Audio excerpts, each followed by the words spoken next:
Do you know who she said, there it is.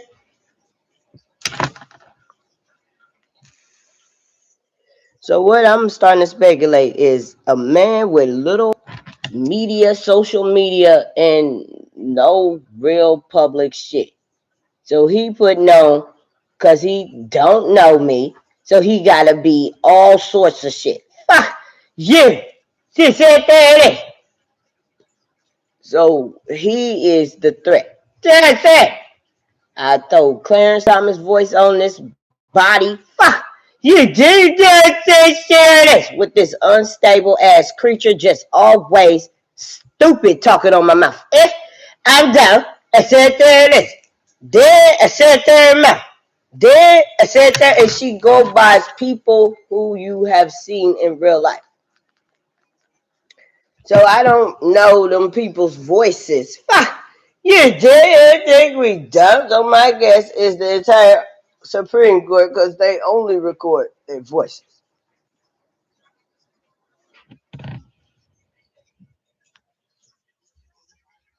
Did no, did I say serious?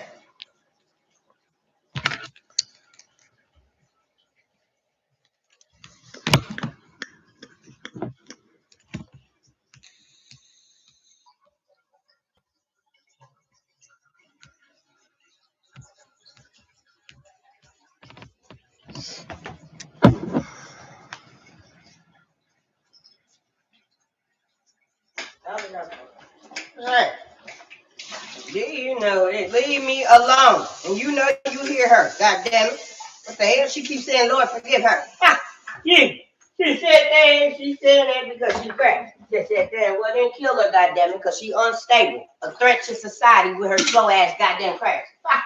You did that thing there. Motherfucker don't know me. Beyonce tell her to leave me alone. Ha! You did that. That's the only reason your ass keep talking about she just crazy. That bitch is beyond that damn time. If BB Teddy, do you think we dumb? She said there it is. Do you think? There it is.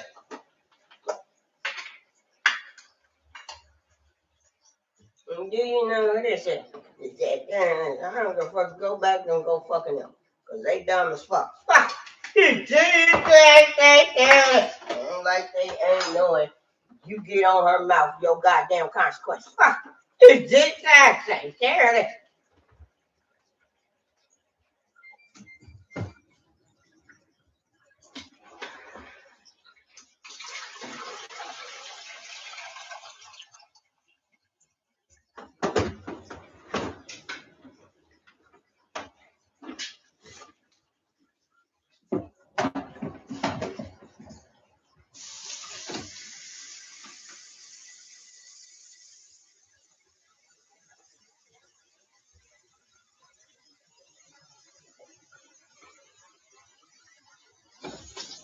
I'm about to play this video. Hey, say. He wanted me to watch it. Now, what they probably want you to watch it is so they on the opposite. All the ones that ain't. Fuck you, do you just say this?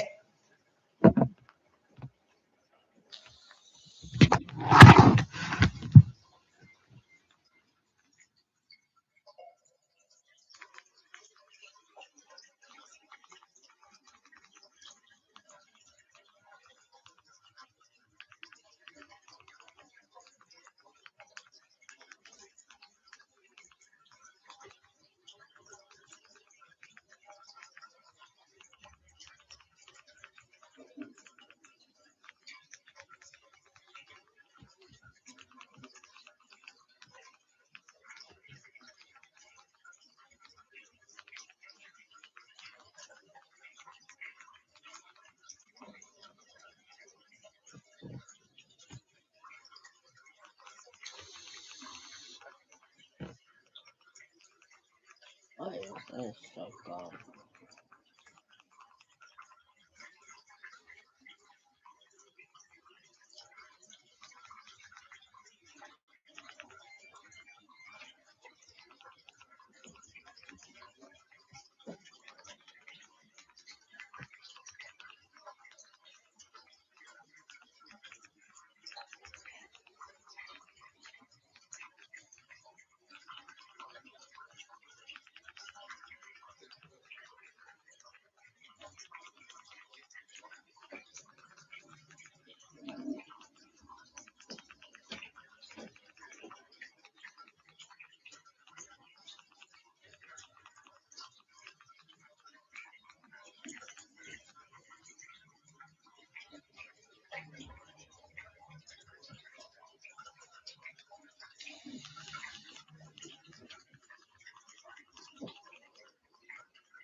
comprehension.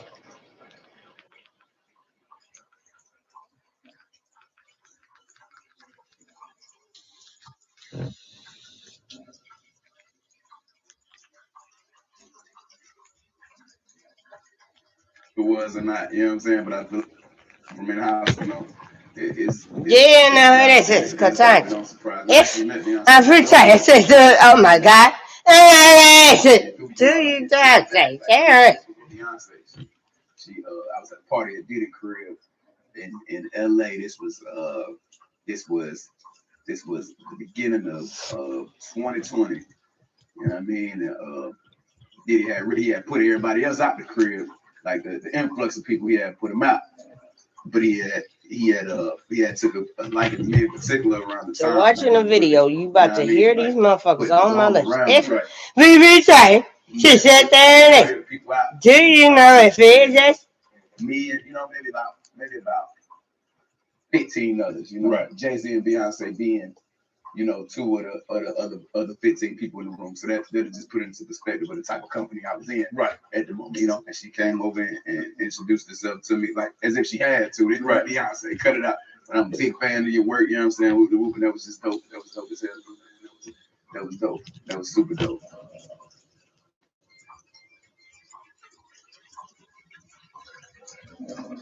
Can you believe we're this deep into the NFL season? We got to make every second count. With DraftKings Sportsbook, you can make the most out of every game day.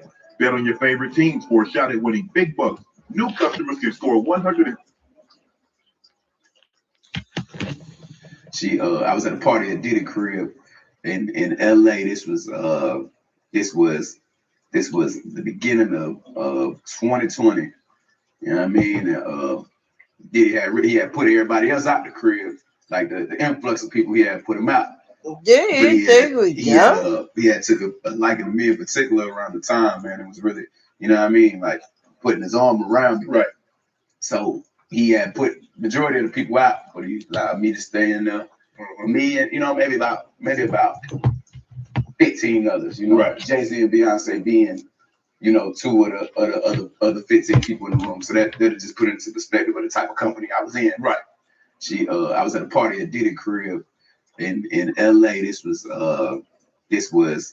the beginning of 2020. You know what I mean? He had put everybody else out the crib, like the influx of people he had put him out. But he had took a liking to me in particular around the time, man. It was really, you know what I mean, like putting his arm around me. Right. So he had put majority of the people out, but he allowed me to stay in there. Me and maybe about 15 others, right. Jay-Z and Beyonce being, two of the other 15 people in the room. So that just put it into perspective of the type of company I was in. Right. I was at a party at Diddy crib in LA. This was the beginning of 2020. You know what I mean? He had put everybody else out the crib, like the influx of people he had put him out. But he had took a liking to me in particular around the time, man. It was really, you know what I mean, like putting his arm around me. Right. So he had put majority of the people out, but he allowed me to stay in there. Me and maybe about 15 others, right. Jay-Z and Beyonce being, two of the other 15 people in the room. So that just put it into perspective of the type of company I was in. Right. I was at a party at Diddy crib in LA. This was the beginning of 2020. You know what I mean? He had put everybody else out the crib, like the influx of people he had put him out. But he had took a liking to me in particular around the time, man. It was really, you know what I mean, like putting his arm around me. Right. So he had put majority of the people out, but he allowed me to stay in there. Me and maybe about 15 others, right. Jay-Z and Beyonce being, two of the other 15 people in the room. So that just put it into perspective of the type of company I was in. Right. I was at a party at Diddy crib in LA. This was the beginning of 2020. You know what I mean? He had put everybody else out the crib, like the influx of people he had put him out. but he had took a liking to me in particular around the time, man. It was really, you know what I mean, like putting his arm around me. Right. So he had put majority of the people out, but he allowed me to stay in there. Me and maybe about 15 others. Right. Jay-Z and Beyonce being two of the other 15 people in the room. So that just put it into perspective of the type of company I was in. Right. I was at a party at Diddy crib in LA. This was the beginning of 2020. You know what I mean? Diddy had put everybody else out the crib. No, like motherfucker. Beyonce, I'm gonna light that goddamn ugly ass KETANJIAN Jackson ass up. Because do you this? Putting his arm around me. Right. And next I might shoot that goddamn slow ass crispy ass goddamn nigga. Fuck you, fuck you. That motherfucker ain't in his skin. But he probably one of them damn 15 people. Fuck you, Beyonce. Get your slow ass off my lips. You dirty goddamn. She said this was the beginning of 2020. You know what I mean? Diddy had put everybody else out the crib. Like the influx of people, he had put him out. But he had took a liking to me in particular around the time, man. It was really, you know what I mean, like putting his arm around me. Right. So he had put majority of the people out, but he allowed me to stay in there. Me and maybe about 15 others. Right. Jay-Z and Beyonce being two of the other 15 people in the room. So that just put it into perspective of the type of company I was in. Right. I was at a party at Diddy crib in LA. This was the beginning of 2020. You know what I mean? Diddy had put everybody else out the crib. Like that put him out. She said A man who know damn well his wife is why the hell them were the word choices of that goddamn thing. Because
do you know who this is? Said there it is.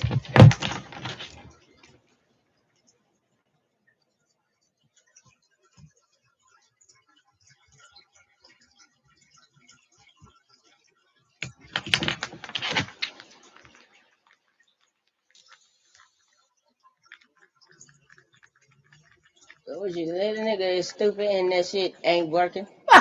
You might as well let that motherfucking slow ass thing out, cause she the only one who does something. If I'm retired, I said this, I'm dumb.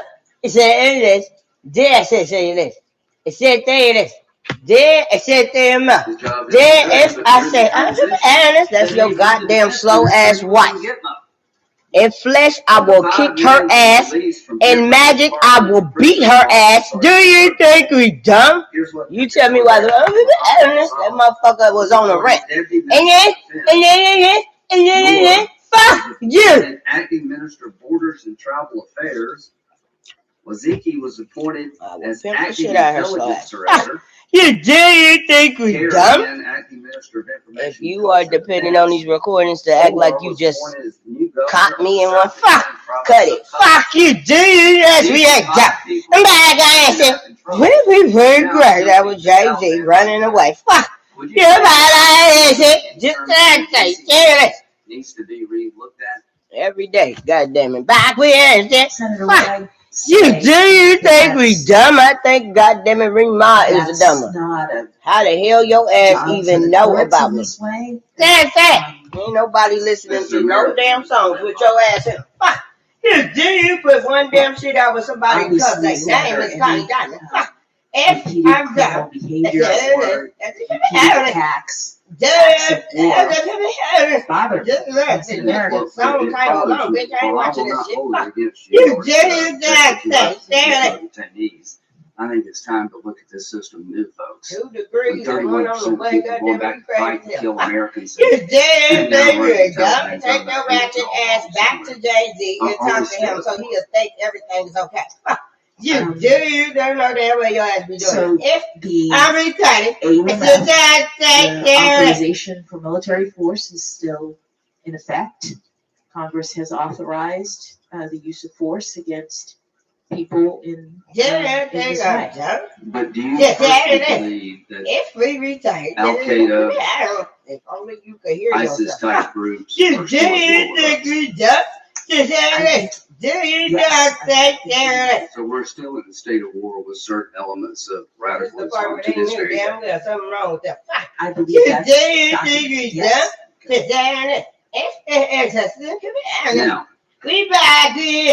Now, what's the process to determine whether one's in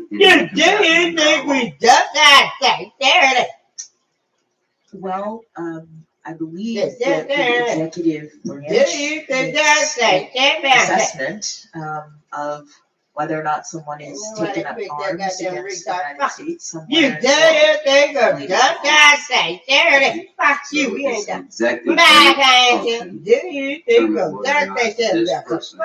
You think I'll ask her that shit no more. She ain't asking me, she just keeps saying it. Under current law, You think I just I said that's for this.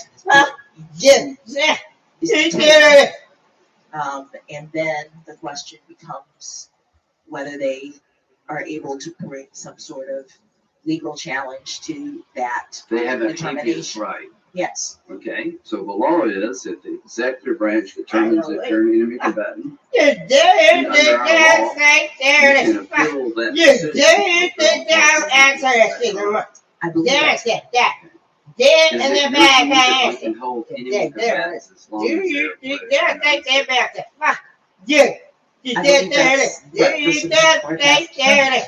you argue that should not be? Fuck you. Just sit there. I'm Do trying you to think think I'll say that? The briefs person who that was talking I about this if agreed. we return, Do you think I'll say that no more? Tomorrow. Yes. Yes. Ensure that Do you think I'll say that? you need to try. Yes, Senator, as you were talking, my clients, the Cato Institute, the Rutherford Institute, and the Constitution Project made that argument and asked me to draft their brief. Yes. Well, do you agree with that argument? Senator, my responsibility was to make my clients' arguments, and as a nominee to the Supreme Court, that's the kind of issue. The Supreme Court did not address that issue. They, in fact, the case became moot. Did you organize an effort to get 20 judges to file a brief to the Supreme Court on this issue? Not on that issue, no. On another issue? Yes, Senator. Okay. Did you actively go out and recruit 20 judges to help you file a brief on another issue regarding moral war detention? Not technically. What do you mean by that? What I mean is that I was at Morrison & Forster, which was my law firm, in the Supreme Court and Appellate Group. One of the partners at Morrison & Forster was a former federal judge who wanted to make this argument and who said, I have former federal judges who are friends of mine who would like to join with me to make this argument. So I worked with her the partner at my firm, who was a former federal judge, to make. So it was her idea to get former judges to write this. Yes. Course. Yes. And you just helped in the implementation of that idea. So, Senator, as a member of the Supreme Court and appellate group in a law firm, that is the practice. Right. Now I'm asking. Amicus practice. Yes. It wasn't your idea, it was somebody else. Yes. Okay.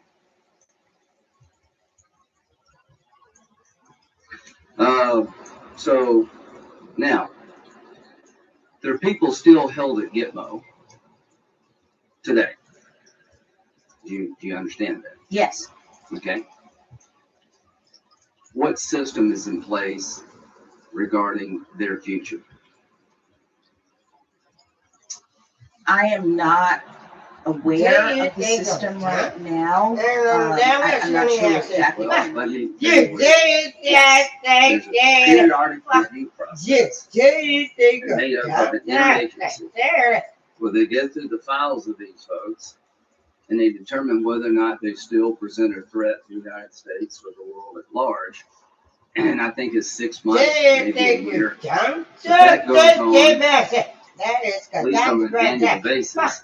If there's a determination that this person still represents a threat to the United States, they're continued to be confined. That's the way the system works. Are you okay with that? As a policy matter, Senator, I'm not speaking to my views. That's my understanding is that the periodic review system is an executive branch determination of whether or not they're going to continue to hold people that they. Does that make sense to you as a way to deal with these detainees? Senator, I'm not in a position to speak to the policy or the discretion of the executive branch regarding how they're going to handle detainees. The reason I mention it is because in one of the briefs you argued that the executive branch doesn't have that option.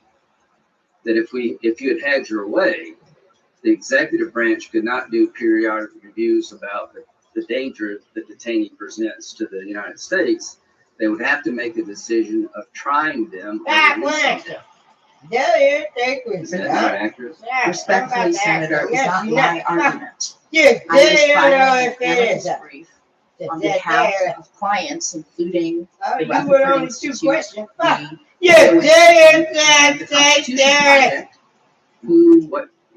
When you sign on to a brief, does it not become your argument? It does not, Senator. If you are an attorney and you are representing a client in Is that your position when you were in private practice? I mean, you sign on to this brief, making this argument, but you say it's not your position. I mean, why would you do that if it's not your position? Why would you take a client that has a position like that? And this is voluntary. Nobody's making you do this. Oh, Senator, I would refer you to the same sorts of statements that Chief Justice Roberts made when he came before the committee, which is that lawyers represent clients. I get that. I'm not holding the client's views against you. Like the people you're representing, you are not me with your best.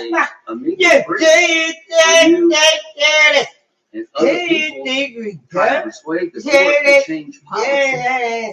The policy I described is a periodic review. Black people hearing If the court had taken the position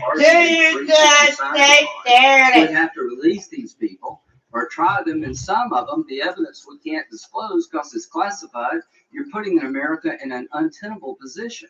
This is not the way you fight a war. If you tried to do this in World War II, they'd run you out of town. We hold enemies combatants as long as they're a threat. There's no magic passage of time that you got to let them go. So my question is very simple.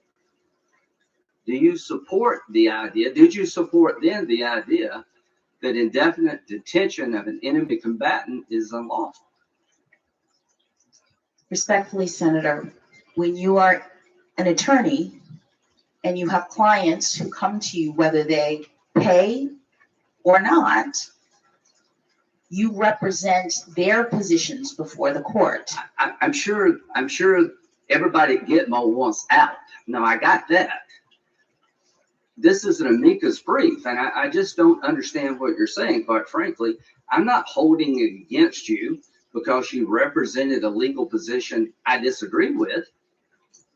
I mean, that happens all the time. I'm just trying to understand what made you join this cause. And you say somebody hired you, but did you feel okay in adopting that cause? I mean, when you signed on to the brief, were you not advocating that position to the court? Senator, as a judge now, Okay. in order to determine the lawfulness or unlawfulness of any particular issue, I need to receive briefs and information, making positions on all sides. And I got what the judge is all about. Listen, I'm not asking you to decide the case in front of me right here. I'm asking me to explain the position you took as a lawyer regarding the law of war. And I am beyond confused. I know what you said in your brief. Whether I agree with it or not, it's not the point. I just want you to understand that it's important for all of us to know where you were coming from. If that brief had been accepted by the court, it would be impossible for us to fight this war. Because there's some people going to die in jail in Gitmo and never go to trial for a lot of good reasons, because the evidence against them is so sensitive we can't disclose it to the public. That we're not charging them with a crime. What we're doing is saying that you engaged in hostile activities against the United States, that you are an enemy combatant under our law, and you will never be released as long as you're a danger until the war is over or you're no longer a danger. That's the difference between fighting a crime and a war. Did you ever accuse in one of your habeas petitions the government of acting as war criminals for holding the detainees? The holding of the detainees by our government, that we were acting as war criminals. Senator, I don't remember that accusation, but I will say that. Do you believe that's true? That America was acting as war criminals in holding these detainees? Senator, the Supreme Court held that the executive branch has the authority to detain people who are designated as enemy combatants for the duration of the hostilities. And what I was doing in the context of the habeas petitions at this very early stage in the process was making allegations to preserve issues on behalf of my clients. A habeas petition is like a complaint that lawyers make allegations. You know, I've been a lawyer too, but I don't think it's necessary to call the government a war criminal in pursuing charges against a terrorist. I just think that's too far. I don't know why he chose those words. That's just too far. But we are where we are. So let's talk about the nomination process. Have you ever had any interaction with a group called Demand Justice? No. Directly or indirectly? No. Have you ever had any interaction with a group called American Prospect? No. Do you know anything about Arbella? Is that the right term? Have you ever heard of a group called Arbella? I've heard of a group that I think is Arabella or something like that. You're right. Yes. Arabella. Yeah. Do you know anything about them? No. Okay. In your nomination, did you notice that people from the left were pretty much cheering you on? A lot of people were cheering me on, Senator. That's true. Did you know that a lot of people from the left were trying to destroy Michelle Childs? Did you notice that? Senator, a lot of people were supporting various people for this nomination. So you're saying you didn't know there was a concerted effort to disqualify Judge Childs from South Carolina because she was union busting, unreliable Republican in disguise? Senator, I'm a sitting judge. I was focused on my case. No, I didn't know that. And would it bother you if that happened? Senator, it is troublesome that people are or were doing things related to. I think that's the best way to say it. People have a right to speak out and pick the person of their choice. But all I can say is that you missed the fact that there was an organized effort. Well, here's President Biden has only a certain amount of political capital for keeping his party united. If he needlessly angers progressives in this protest, that could create all sorts of problems for him down the line. Jeff Hauser, revolving door project. Let's see.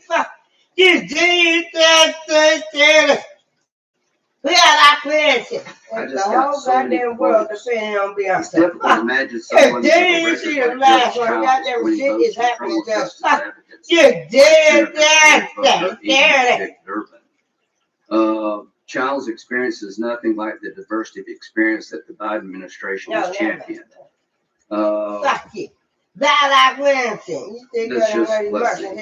Picking her child would demoralize the the fact that Lindsey Graham was vouching for her to give the White House. Why the hell you always running me? Your Bungie, or whatever his name is. I'm sorry about that, Joseph. And I'm back. Do you feel You didn't know that all those people were declaring war on Judge Jones? Do I see me saying she said that? So it might be good. No, I didn't. I said you did. I said you didn't know. But I am saying that what is your judicial philosophy? So I have a methodology that I use in my cases in order to ensure that I am ruling impartially. And that no,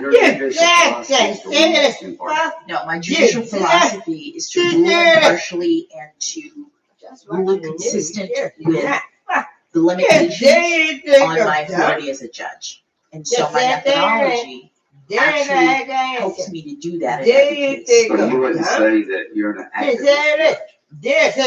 I would not say that. So we'll have a 20 minutes later on, but here's what every group that wants to pack the court, that believes this court is a bunch of right-wing nuts that are going to destroy America, that consider the Constitution trash, all wanted you to pick. Yes, you know. And this is all I can say. Is the fact that so many of these left-wing radical groups that would destroy the law as we know it declared war on Michelle Childs and supported you. It's problematic for me. Thank you. Thanks, Senator Graham. You mentioned a few points here. Congress was going to but Michelle Childs, now I believe Michelle Childs has been nominated by President Biden to be circuit judge, and she will be considered by the issue of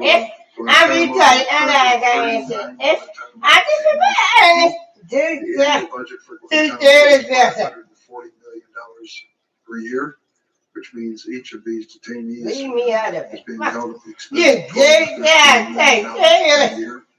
If they would be incarcerated at Florence, Colorado, the Supermax prison, federal prison, the amount would be dramatically less. Since 9/11, nearly 1,000 convicted in the United States on terrorism charges. Since 2009, with the beginning of the Obama administration, the recidivism rate of Guantanamo detainees released is 5%. Mr. Chairman, according to the Director of National Intelligence, is 31%. Somebody was wrong here. If you're going to talk about what I said, I'm going to respond to what you said. If we close Gitmo and move them to Colorado, do you support indefinite detention under the law of war for these detainees? I would just say I'm giving the facts. And the answer is no. I want to make sure that it's clear. The 31% you referred to goes back to the year 2000. What does it matter when it goes back to we had them and they're got loose and they started killing people? You think you don't take that? Does it matter to you when we release them? President of your own party. I'm suggesting President failed to change this system like she was advocating would destroy our ability to protect this country. We're at war. We're not fighting a crime. This is not some passage of time event. As long as they're dangerous, I hope they all die in jail. If they're gonna go back to America. It won't bother me one bit. I want to They're unknow. gonna die in prison. You did just say there. If it costs $500 million to Yes, keep them in jail, it's every time. Yeah, y'all motherfuckers. You You did think we just say there. Thing by the left about this war ain't working. Let Okay. me also note Now, that Larry Thompson is. You did think that thing. Can't be the dumbest word I've heard of. Fuck. You do you know if it's me? That's it there. George Man, there it is. You could John not Bellinger. You did that thing. There. Fuck. Yeah, that's it there.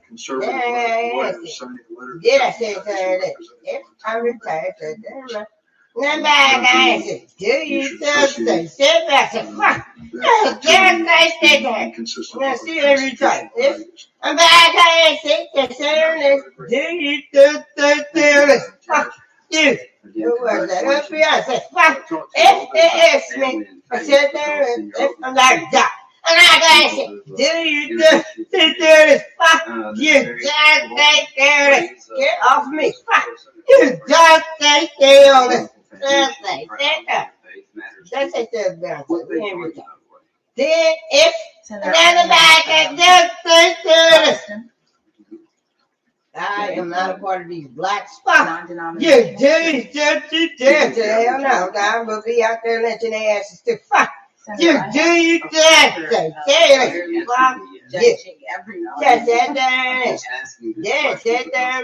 Do you know it is probably somebody who needs me to fill a waist belt in order for their asses to say it ain't her yet. If we restarted, do you think we done? Just said that. I'm not talking on this. Do you just think that? There will be none with me. And it's very important to set aside one's personal views. Yeah. Now, I went to college, I'm educated. Fuck you, do I don't find shit about that goddamn retard funny. Fuck you, do think I'm dumb? I say yes. Fuck you, did when you say it. I go to church probably 3 times. Everybody should be saying that shit. Fuck you, did. I'm not done. Just that. It's retired in my room. God has it. Talk It does about thing. faith in this way. If they put that goddamn black bitch on the pedestal like she represents black people, fuck you. It is a pandemic, goddammit. People might get raped in their ass. So fuck. Yeah, we gonna race y'all motherfuckers, goddamn. We attended the party. Fuck. You what the hell y'all afraid of? If maybe tight, I said this. I'm not dumb. It's that there it is. Do you just say it ain't real? Fuck you. Do you think you're not dumb? Fuck you. I'm not dumb. Senator, I'm That. Did I found it. yeah, get off of me with your ugly retarded ass. Fuck you. Do you think I'm done my neck since these goddamn I'm embarrassed ass goddamn employed goddamn prisoners? Yes, and that prison. Fuck you. Do you right there? Do you know if it is? Do you think I'm that? Fuck you. Speaking in tongues. Ain't nobody on this planet that damn time. Practice the Catholic Fuck faith. you. And Do you think we that? So, Judge, you should be proud of That. I am convinced. Did I say so? so? Yes, she did. Now, when she said that, if you ain't made a fuck along, bitch, you should know she said, you fuck with the president. That is the one who brought in government sector. Fuck you, dude. I'm not slow. I'm not honest. Where is it? I'm retired. That's the thing. Now, you tell her, if I'm not slow. She was a judge on And then that slow motherfucker got that crispy. Fuck you, dude. Remember whether I ever met her, but she was Dude. a judge on the Sound like it. Fuck. circuit court. You do thing that we talk off Marquita, let's just play it off all damn day long. Fuck you, I said, and I said, They are I'm tired of it. I'm trying to swing in my damn brother. Fuck you, did damn thing. Damn it. Fuck you. I know that she's Because there's very gonna be well-respected somebody that judge look on like this a circuit. veteran too. Fuck you, did damn thing. Damn it. Where is the real crack? Fuck you. Just sit there. Danny got dancing if I'm retired. Anybody knows. But I can answer. Because if you don't, your ass is slow or some shit to her and Beyonce. Oh, you think we done? That's that damn. And say, if we retire, I don't know. We got friends. Just the saddest fuck. I knew something was strange with her wearing all that patriotic. Fuck. You just take care of this. Fuck you. know that. Just Did take you know care of that it. Joe Biden actively filibustered Janice Rogers Brown? I did not know that. Did you know that he told Face Do the you Nation know this is? that I know Bush damn well this is my game. nominates her for be Supreme great. Court? I can Yeah. tell you that would be a very, They very go difficult down. fight. And she probably would You be don't say filibustering. That news nothing team, that don't pertain Yes. to you from here on out. Don't talk to her like that. Fuck you. That woman is motherfucking slow. Fuck know that you. know Do that. you think she done? Now like this. Speak to All this something is that I about just some damn learned sex, but his 2 seconds ugly ago ass when keep you were running away like he don't know his wife is mentally retarded or some shit. Fuck You're the Black you. Law School Do Society, you right? think it is? Yeah. The Black Law Students I'm Association. back there. Okay. Do Black you Law School win? Association. Fuck Yes. You're a you. member Yeah. at heart. This is. Yes. Do you fuck y'all? And Fuck you. sometime Where is it we are talking to you? Like, Mr. yeah, Jenkins, you remember that See? all that stuff? hey, You I'm know, back there. Do you Only know? in, Somebody say shit. Fuck Preparation for This this. is her whispering. It Fuck was in you. college. Do you just say shit? That's it. okay, so you weren't actually in the group when he was invited to speak. I don't know which group invited him to speak. I was Yeah, the like Black you a damn student lie. at I never Harvard. been to no damn Beyonce no concert. Fuck. In You the did Harvard just undergraduate say all Black that. Students Association Yeah. and the Do Harvard you think we done? Law School. Well, I like friends. I Do know. you remember? I'm back there. Do you know who this is? That's it. There it is. Mr. Jeffrey If we Biden return. Fuck. King. You could touch it. That's it. There it is. Given by Mr. Jeff. Every time I do that, just want to Press fuck. report You, about do Mr. you think I'm Jeffrey's done? sore. That's Just in preparation for Then this. I'm back. I understand. Do That's you that is associate up for that. yourself with those views? I do not, Senator. As a matter of fact, he's been called by many as very anti-Semitic. He called you skunk who stink up the place. You don't agree with that, do you? I do not, Senator. And it would be wrong for me or anybody else to hold this statement against You do you just say stereo legs. Fuck. You just said there's somebody moving my legs. Fuck. Yes. Do you think I'm done? Just say stereo legs. Now what the fuck are they? Fuck. You do you think that they stereo legs? It's a done. Fuck.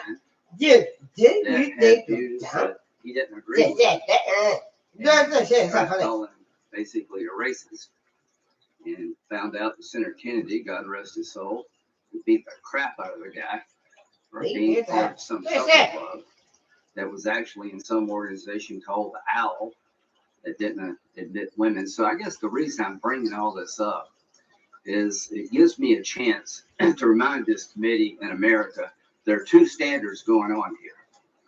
You're an African-American conservative woman, you're fair game to have your life turned upside down, to be filibustered, no matter how qualified you are. Are they talking about And me? if Fuck. you express your You faith just as conservative, say all of a sudden you're an effing nut. And we're tired of it. And it's not going to happen to you.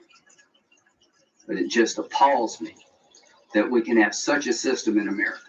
That if a conservative woman wants to stand out and say, I love my family just as much as you love yours, and my faith means just as much to me as it does you, and all of a sudden there comes some kind of Bad man. And leave me fuck guy off. like Fuck. Justice Alito, You who's do in the same you think type I'm of situation you're in, being in a Just group sit doesn't there agree with everything do you do, know what it people is? may say to me. KETANJIAN He didn't brother. go to all Yes, of it ain't the here. Yeah. Do you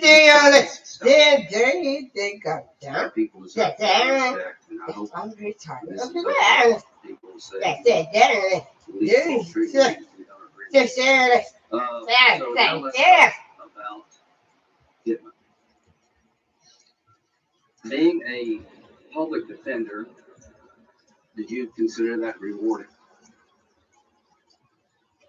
Senator, yes, I did, because public service is very important to me. It is an important family value.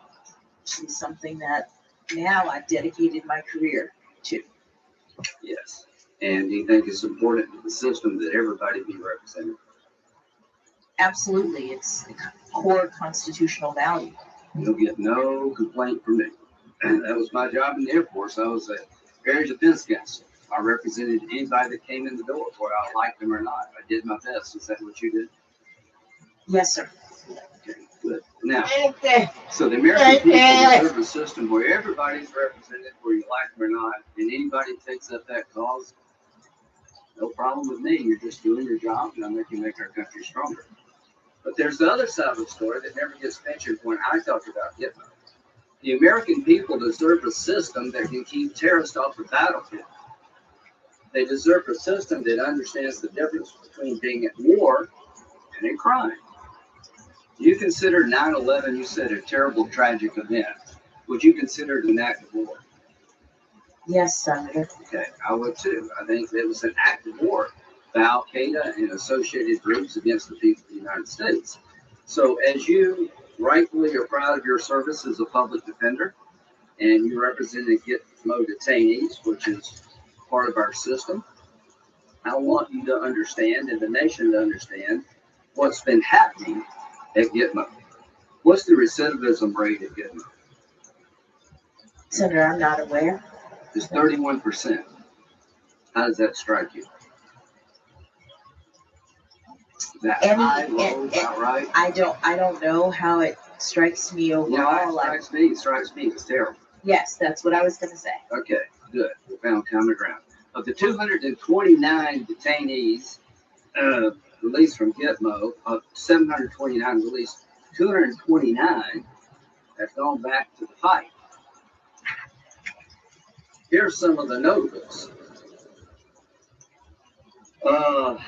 Former Gitmo detainee Zakir was named the interim defense minister of Afghanistan. I don't know exactly what his job is today, but during the transition, they made him the defense minister and he was in Gitmo. Of the 5 men we released from Gitmo as part of the prisoner swap for Sergeant Bergdale, here's where they're at. Mohammed Bazal was appointed Deputy Minister of Defense. Noor was appointed Acting Minister of Borders and Travel Affairs. Waziki was appointed as Acting Intelligence Director. Kerr, again, Acting Minister of Information and Culture Defense. Omar was appointed as new governor of the southeastern province of Khost. These were 5 people that we had in our control that are now helping the Taliban run the country. Would you say that our system in terms of releasing people needs to be re-looked at? Senator, what I say is that that's not a job for the courts in this way. That as an American, does that bother you? Well, obviously, Senator, any repeated criminal behavior or repeated attacks, acts of war, bother me as an American. Well, it bothers me. While I will not hold it against you, nor should I, the fact that you represent Gitmo detainees, I think it's time to look at this system new, folks. When 31% of people are going back to fight to kill Americans and now running the Taliban government, we have gone wrong somewhere. Are we still at war? So the AUMF, the authorization for military force, is still in effect. Congress has authorized the use of force against people in this way. But do you personally believe that Al Qaeda, ISIS type groups are still at war with us? I think, yes. I mean, I think we. So we're still in a state of war with certain elements of radicalism to this very day. Leave me alone for that. Yes. I'm crazy. I said saying it. Do you still say it? What's the process to determine whether one's an enemy combatant under our law? Well, I believe that the executive branch makes an assessment of whether or not someone is taking up arms against the United States somewhere in the world related to all of this. Okay. So it's an executive branch function to determine whether or not this person qualifies as an enemy combatant Well, I believe that they make it under current law. under current law. I believe that determination is made by the executive branch, and the person is detained. And then the question becomes whether they are able to bring some sort of legal challenge to that They have a habeas determination. right. Yes, Okay. So the law is if the executive branch determines that you're an enemy combatant, and under our law, you can appeal that decision to a federal court through habeas. Is that correct? I believe that's correct. Is it your view that we can hold enemy combatants as long as they're a threat to the United States? I believe that's what the Supreme Court has determined. Okay. Did you argue that that should not be the case in an amicus brief? I'm trying to think. I had 2 amicus briefs that I worked on, or 3 technically, but 2 different cases. Well, we'll have another visit tomorrow. So Yes. go back and check. Yes, I'm pretty sure that in your brief, you argued that the executive branch should not have the ability to hold an enemy combatant indefinitely. You need to try through some process or release them. yes, Senator. As you were talking, my clients, the Cato Institute, the Rutherford Institute, and the Constitution Project, made that argument and asked me to draft their brief. Yes. Well, do you agree with that argument? Senator, my responsibility was to make my clients' arguments, and as a nominee to the Supreme Court, that's the kind of issue. The Supreme Court did not address that issue. They, in fact, the case became moot. Did you organize an effort to get 20 judges to file a brief to the Supreme Court on this issue? Not on that issue, no. On Senator. another issue? Yes, Senator. Okay. Did you actively go out and recruit 20 judges to help you file a brief on another issue regarding moral war detention? Not technically. What do you mean by that? What I mean is that I was at Morrison and Forster, which was my law firm, in the Supreme Court and appellate group. One of the partners at Morrison and Forster was a former federal judge who wanted to make this argument and who said, I have former federal judges who are friends of mine who would like to join with me to make this argument. So I worked with her, the partner at my firm, who was a former federal judge, to make. So it was her idea to get former judges to write this. Yes. Yours. Yes. And you just helped in the implementation of that idea. So, Senator, as a member of the Supreme Court and appellate group in a law firm, that is the practice. Right. Now I'm asking Amicus you, practice, it yes. wasn't your idea, it was somebody else. Yes. Okay.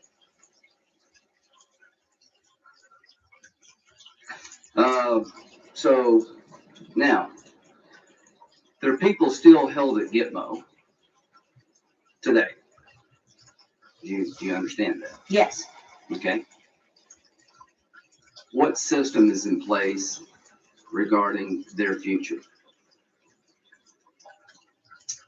I'm not aware of the system right now. I'm not sure exactly what you Let mean. me tell you what it is. Yes. There's a periodic review process made up of an interagency where they get through the files of these folks. They determine whether or not they still present a threat to the United States or the world at large. And I think it's 6 months to get a year. But that goes on at least on an annual basis. And if there's a determination that this person still represents a threat to the United States, they're continued to be confined.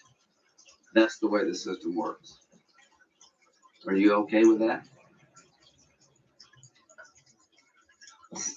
As a policy matter, Senator, I'm not speaking to my views. That's my understanding is that the periodic review system is an executive branch determination of whether or not they're going to continue to hold people that they. Does that make sense to you as a way to deal with these detainees?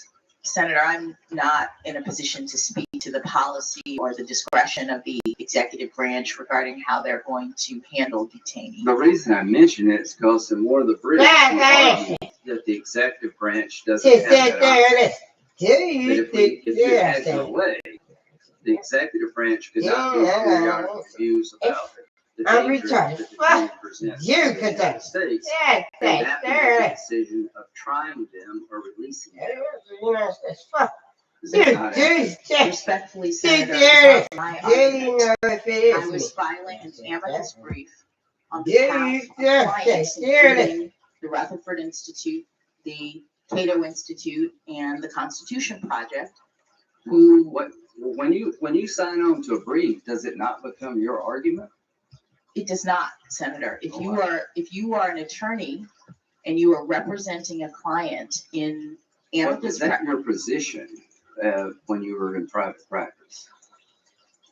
I mean, you sign on to this brief making this argument that you're saying it's not your position. I mean, why would you do that if it's not your position?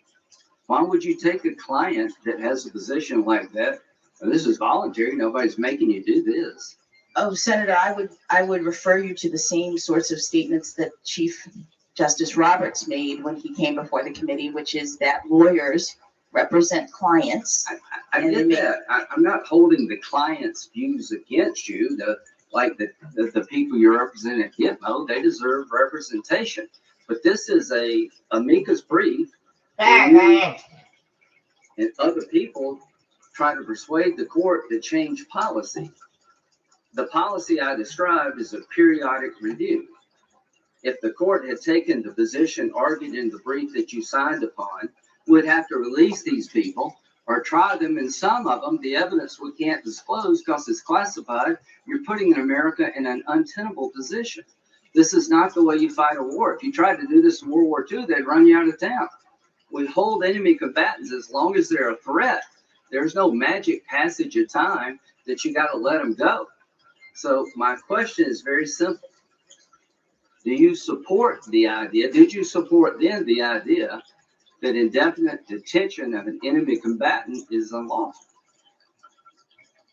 Respectfully, Senator, when you are an attorney and you have clients who come to you, whether they pay or not, you represent their positions before the court.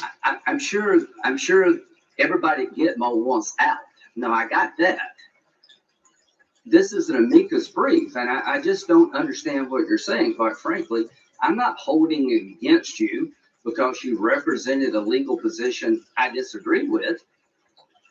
I mean, that happens all the time. I'm just trying to understand what made you join this cause. And you say somebody hired you, but did you feel okay in adopting that cause? I mean, when you signed on to the brief, were you not advocating that position to the court?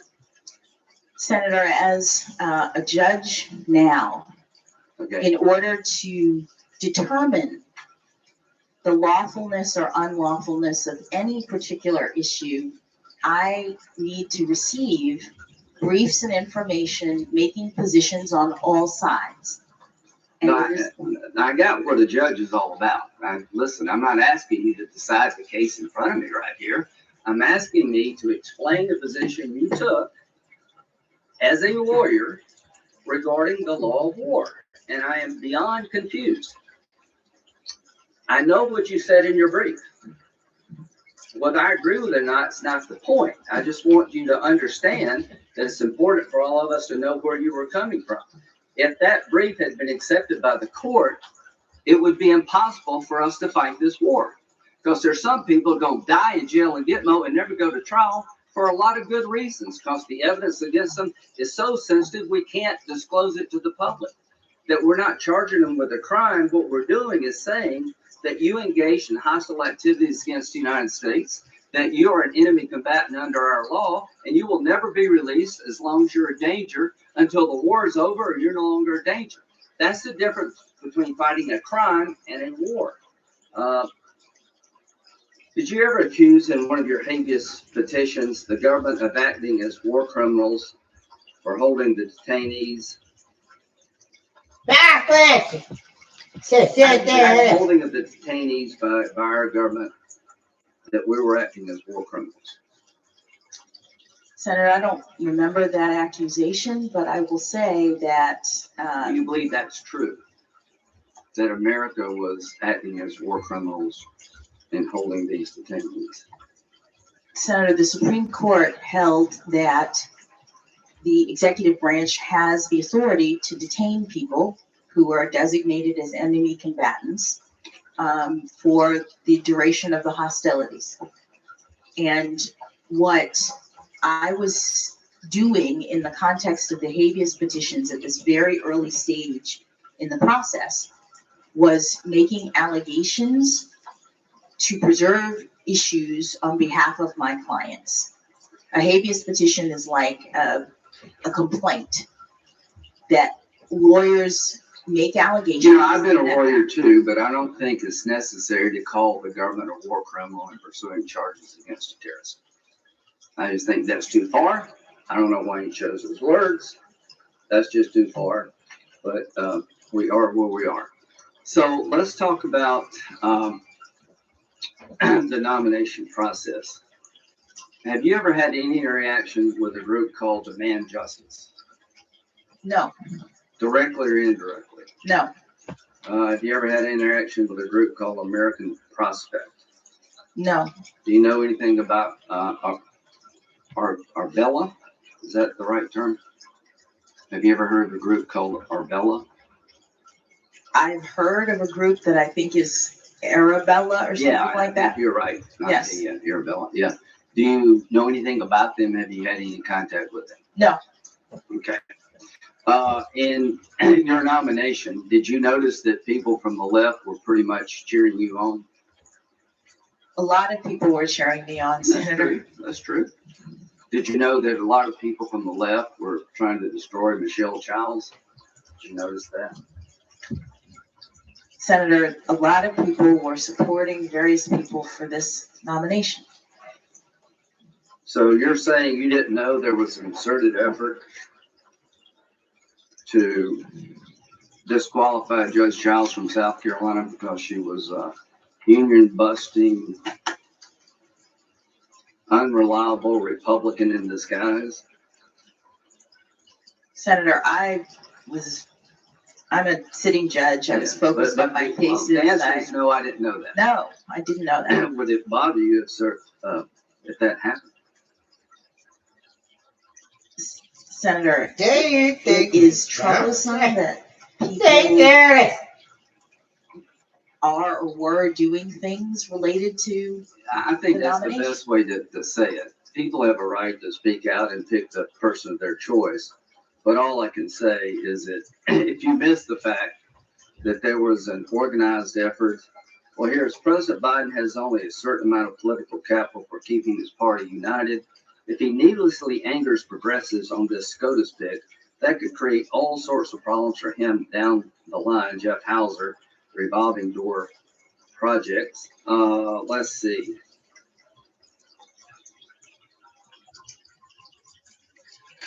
I just got so many quotes. It's difficult to imagine someone with a record like Judge Childs winning votes from criminal justice advocates like Senator Cory Booker, even Dick Durbin. Child's experience is nothing like the diversity of experience that the Biden administration championed.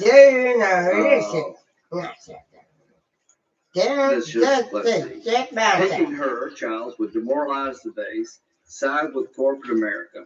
The fact that Lindsey Graham was vouching her should give the White House pause.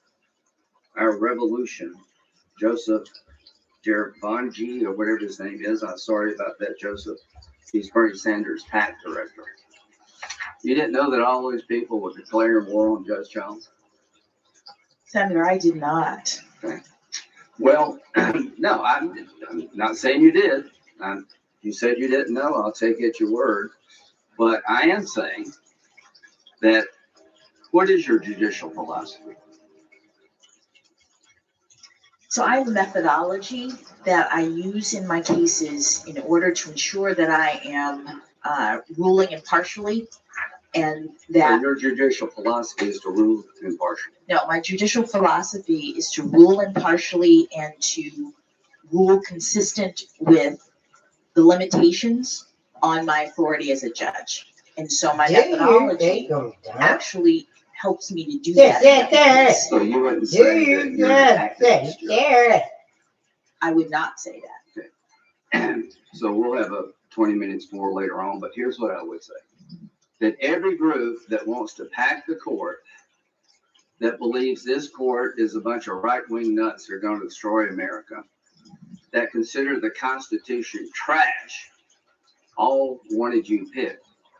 And this is all I can say, is the fact that so many of these left-wing radical groups that would destroy the law as we know it, declared war on Michelle Childs and supported you, is problematic for me.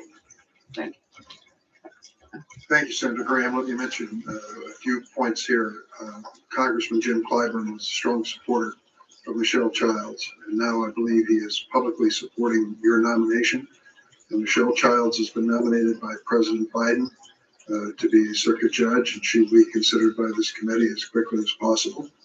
On the issue of Guantanamo, there are currently 39 Guantanamo detainees remaining. The annual budget for Guantanamo is $540 million per year, which means each of these detainees is being held at the expense of $12 or $13 million per year.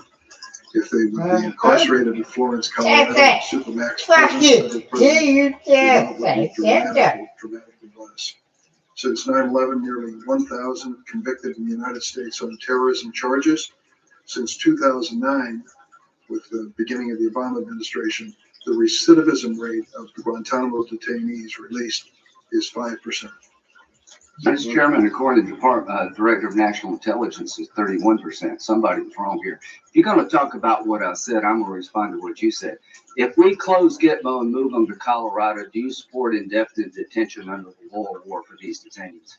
I would just say I'm giving the facts. And The answer is no. I want to make sure that it's clear. The 31% you referred to goes back to the year 2009. What does it matter when it goes back to? We had them and they got loose and they started killing people. Well, I could just say that. If you're one of the people killed in 2005, does it matter to you when we release them? Suggest that the president of your own party released them in. I'm suggesting the system has failed miserably, and advocates to change this system, like she was advocating, would destroy our ability to protect this country. We're at war. We're not fighting a crime. This is not some passage of time event. As long as they're dangerous, I hope they all die in jail if they're going to go back and kill Americans. It won't bother me one bit if 39 of them die in prison. That's a better outcome than letting them go. And if it costs $500 million to keep them in jail, keep them in jail, because they're going to go back to the fight. Look at the freaking Afghan government. It's made up of former detainees and Gitmo. This thing by the left about this war ain't working. Let me also note that Larry Thompson, General President George W. Bush, or incur special counsel. D.F. Dam, who served as Assistant Attorney General for Legal Policy in the George W. Bush administration, John Bellinger, and former D.C. Circuit Judge, Solicitor General, Independent Counsel Ken Starr were also prominent conservative lawyers signing a letter defending attorneys who represented Guantanamo Bay detainees. I don't believe that we should associate that activity as being inconsistent with our constitutional values. Thank you, Mr. Chairman. Good morning, Judge. All right. Good morning, Senator. I want to comment on the last exchange. And Judge, this is not of your making, so it's really not about you. But Representative Green, who's a fine man, came up and said he thought the exchange between you and Senator Leahy at the end about the arc of time and how far we've come as a nation was powerful. I agree. And I guess here's my point I'm trying to make to the American people, to my Democratic colleagues. I wish you had that same attitude when an African-American conservative is appointed to high office in the judiciary. So what happened with Janice Rogers Brown? In 2003, she was an African-American nominee for the DC District Court, 54 years old, a little bit older than you, but pretty close. She was a daughter and granddaughter of sharecroppers, a childhood in Alabama under Jim Crow. She was a single mother, a member of the California Supreme Court. Instead of celebrating how far we've come, my Democratic colleagues filibustered her ascension to the DC Circuit Court. Because it's well known on our side that we were very much considering her to be the first African-American woman on the Supreme Court. So rather than this wonderful exchange, which was wonderful, Representative Green, where were you and others when there was a wholesale assault on her nomination? Nowhere to be found. The filibuster was used for 2 years to stop her nomination. And we eventually did the Gang of 14, of which I was a part, so that she could make it through after 2 years of waiting. This is what the current president said when he was in the Senate, Joe Biden, asking about her, Janice Rogers Brown, being on the Supreme Court. I can assure you that would be a very, very, very difficult fight, and she probably would be filibustered. That's what he said about an African-American conservative nominee by President Bush who had served 5 years on the California Supreme Court. We're not going to live in America like that any longer. To my Democratic colleagues, if you're a person of color, a woman supported by liberals, it's pretty easy sailing. But if you're Miguel Estrada, Janice Rogers Brown, Amy Coney Barrett, on and on and on, your life gets turned upside down. You had nothing to do with that. I just make this observation that when you come up to me and talk about how moving the exchange was, I agree. And I just want to remind you there was somebody else of color, a woman of color, that was picked for the DC Circuit, one of the highest courts in the land, that did not meet the same fate. And those days should be over. Do you believe illegal immigrants should be allowed to vote, Judge Jackson? Thank you, Senator. Under our laws, you have to be a citizen of the United States in order to vote. So the answer would be no. It's not consistent with our laws, so the answer is no. Leave me out of it. That's your dad, that's it. All right, well, that's a good answer. Check her. Yeah, She froze. We good. Senator, I don't know. Are you aware of the fact that anesthesia is provided to the unborn child at that time period if there's an operation to save the baby's life because they can in fact feel pain? Are you aware of that? I am not aware of that. Well, that may come before you one day, so just keep an open mind. That's the only thing I ask you to do. You said just a bit ago that you apply the law and the facts and call them as you see them. Is that right? That is correct, Senator. Okay, and you look at the statute as the way it's written, and you try to apply it in its plain meaning. Is that correct? That is correct, Senator. Have you heard of a case called Make the Road versus McAleen? Make the Road New York? Yes. Yeah, okay. Make the Road in New York, who are they? Make the Road New York is a nonprofit that represents various individuals in the sort of immigration law Right. field. They're a nonprofit advocacy group for immigration issues. Did you know they received large donations from the Arabella Network and from George Soros's Open Society Foundation Network? No. Okay. Well, they did. Now, in that case, what was the issue? The issue in that case was a challenge to a change in administration policy concerning expedited removal, which is a policy that Congress enacted in order to expedite certain removals in the immigration system. Ordinarily, before expedited removal, Asylum cases do not fall in this category. No, you don't give a well, fuck. Trust me. She know what the hell's going on. So then what is in boot camp? Fuck. You say all this weird shit. I ain't heard shit in years about no camp flog shit. Fuck. You say share this.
Thank you, counsel.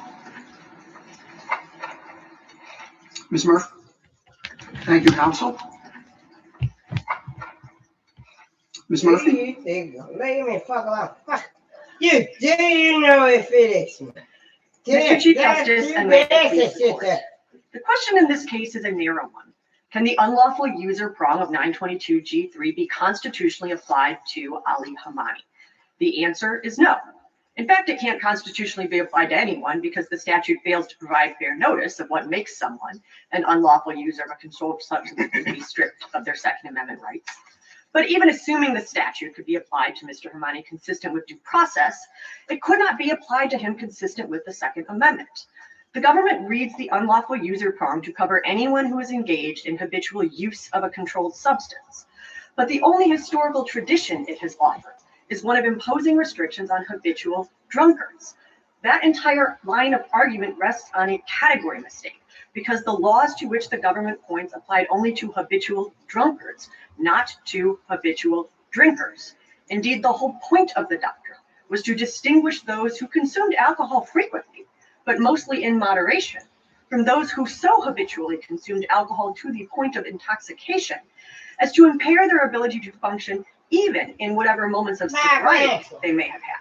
And that distinction was critical, as deeming anyone who regularly consumed alcohol a habitual drunkard would have given the government sweeping power to subject much of the populace to hard labor, guardianship, civil commitment, and incarceration. Now, to be sure, the habitual drunkard tradition may well support disarming people who are addicted to a controlled substance, which is in fact the dominant approach in the states today.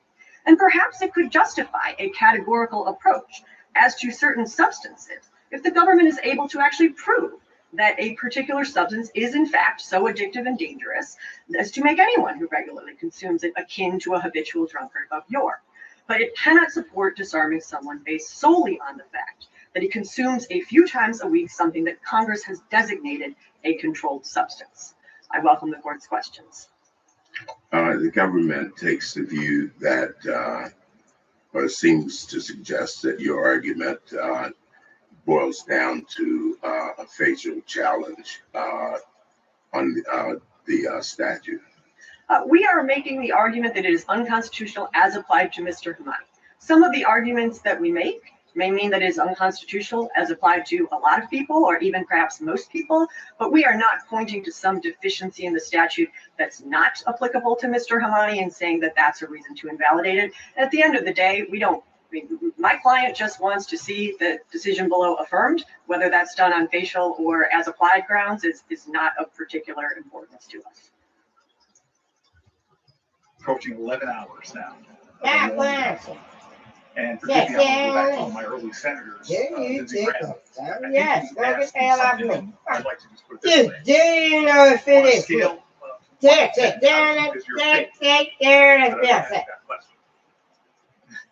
You're asking me, or No, you won't ask I'm me? just joking. Okay. I won't ask you that, but I do want to go through some of the things that some of my colleagues did on top line. And forgive me, I don't want to dwell too much, but some of it I found today. You know really it didn't is. hold water. And I want to start with my friend, Ted Cruz, who is my friend. I like him. He's a Texan. My favorite Texan is Brene Brown's, who says it's hard to hate up close, so pull people in. And a lot of times in this culture of tribal politics, the reality is we know each other. We get to know each other over years. I've had the privilege of working with Ted on a lot of really good policy. So I went back to my office and re-listened to his questioning of you about critical race theory, and he referenced your speech, which I hadn't read. You Harvard folks so well focused on these things, but I read your speech, and I was very surprised. Ted had a very big chart. I think he needs to give Senator Whitehouse some advice on charts. Senator Whitehouse was very small. It was almost as if they were proportionate to their state sizes. But easy there, New Jersey. Mr. Chairman, I have a request.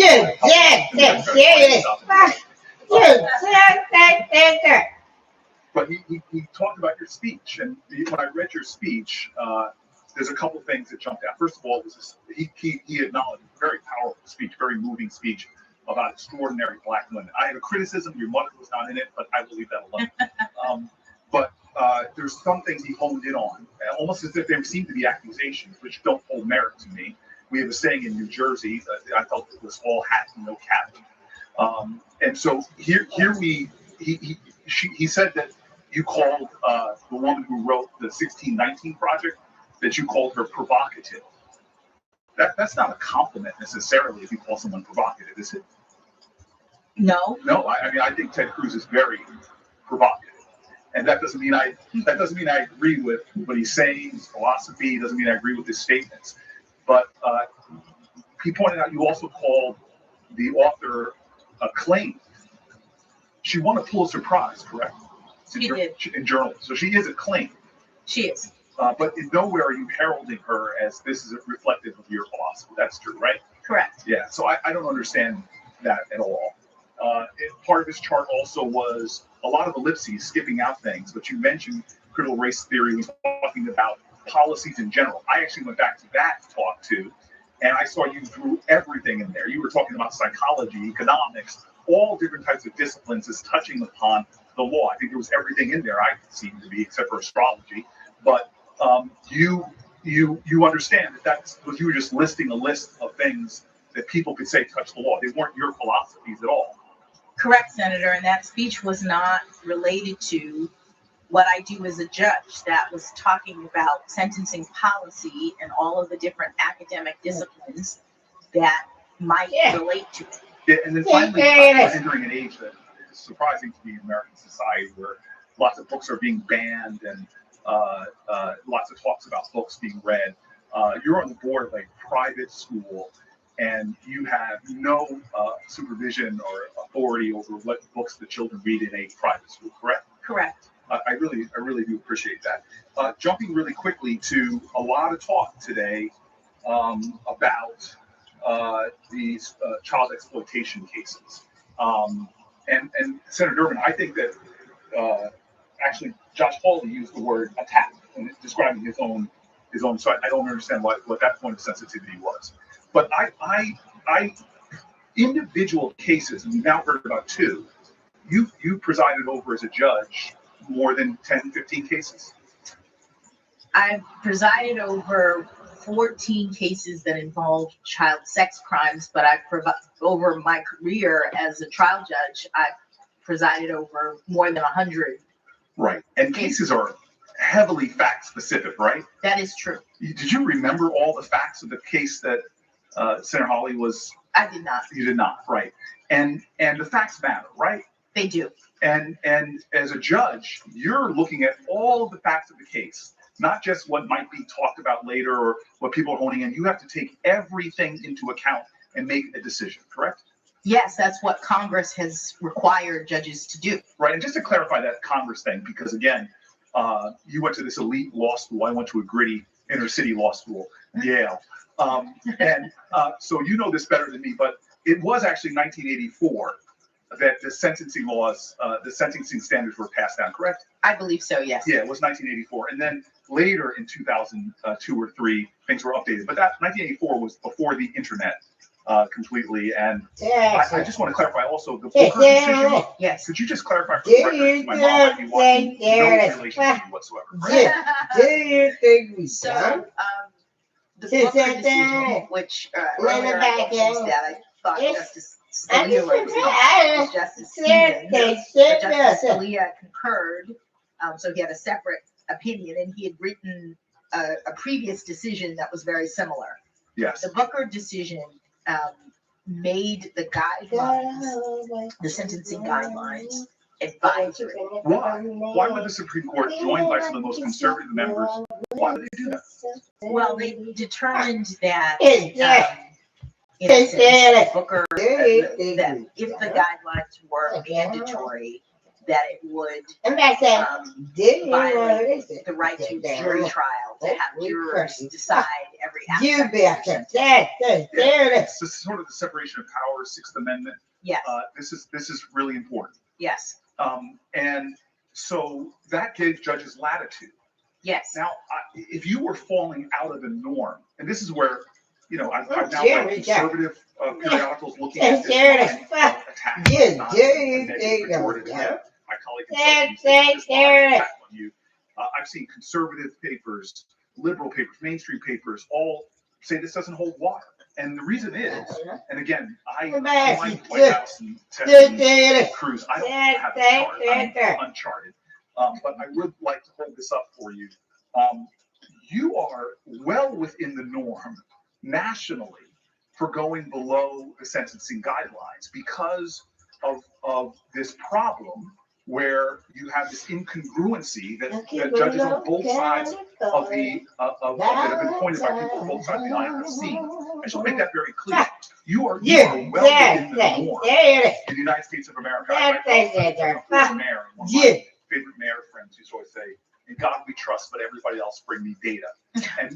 And so the data kind of shows that you're not some outlier.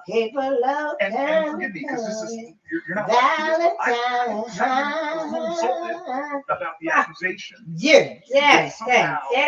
This mother of two, confirmed 3 times by the United States Senate, who has victim advocacy groups writing letters, who has child victim advocacy groups supporting, who have specific cases of heinous crimes. There's somehow the implication that when you you are somehow were mine, other federal judges there it is. But the majority of the decisions, a percentage of sentences below guideline range in non-production cases, in DC, 80% of them are under the guidelines. In Missouri, 77%, in Iowa, 62%, in North Carolina, 77%, in Nebraska, 81%, and so on and so on and so forth, down to Utah, alphabetical order, 71%. And so this indication is somehow your thoughtfulness on these very dense, fact-specific cases is somehow out of the norm. To me, does not hold up, doesn't head water. And then you add that to the endorsements that you have gotten from folks that deal with victim advocacy groups. Just a line of attack that does not hold. Do you think it is me? In no way for me. I'm sorry. Yes, The totality of your career. You do stand right there. It is.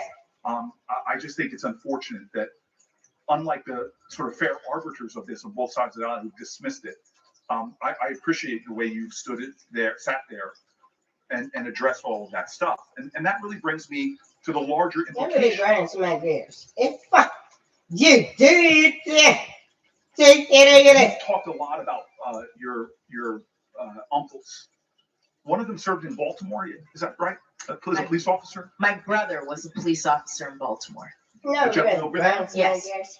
Who You do you think volunteered to serve in the they United States share military? this? Yes. Yeah. And you have talked about that police work. Do you think Yes. I don't know really grants I love You my jack city. I believe Yes, they and I let's go over the nickname of our city is Brick City. Your brother and I probably understand something. The majority of murder victims in the United States of America, do you know who the majority of murder victims are? I don't. They're black men. Do you think we don't say I'm that imagining your conversation Just with if your we brother retire and sit and there your two and uncles. yeah, You who patrol some of these streets. take care of this fuck.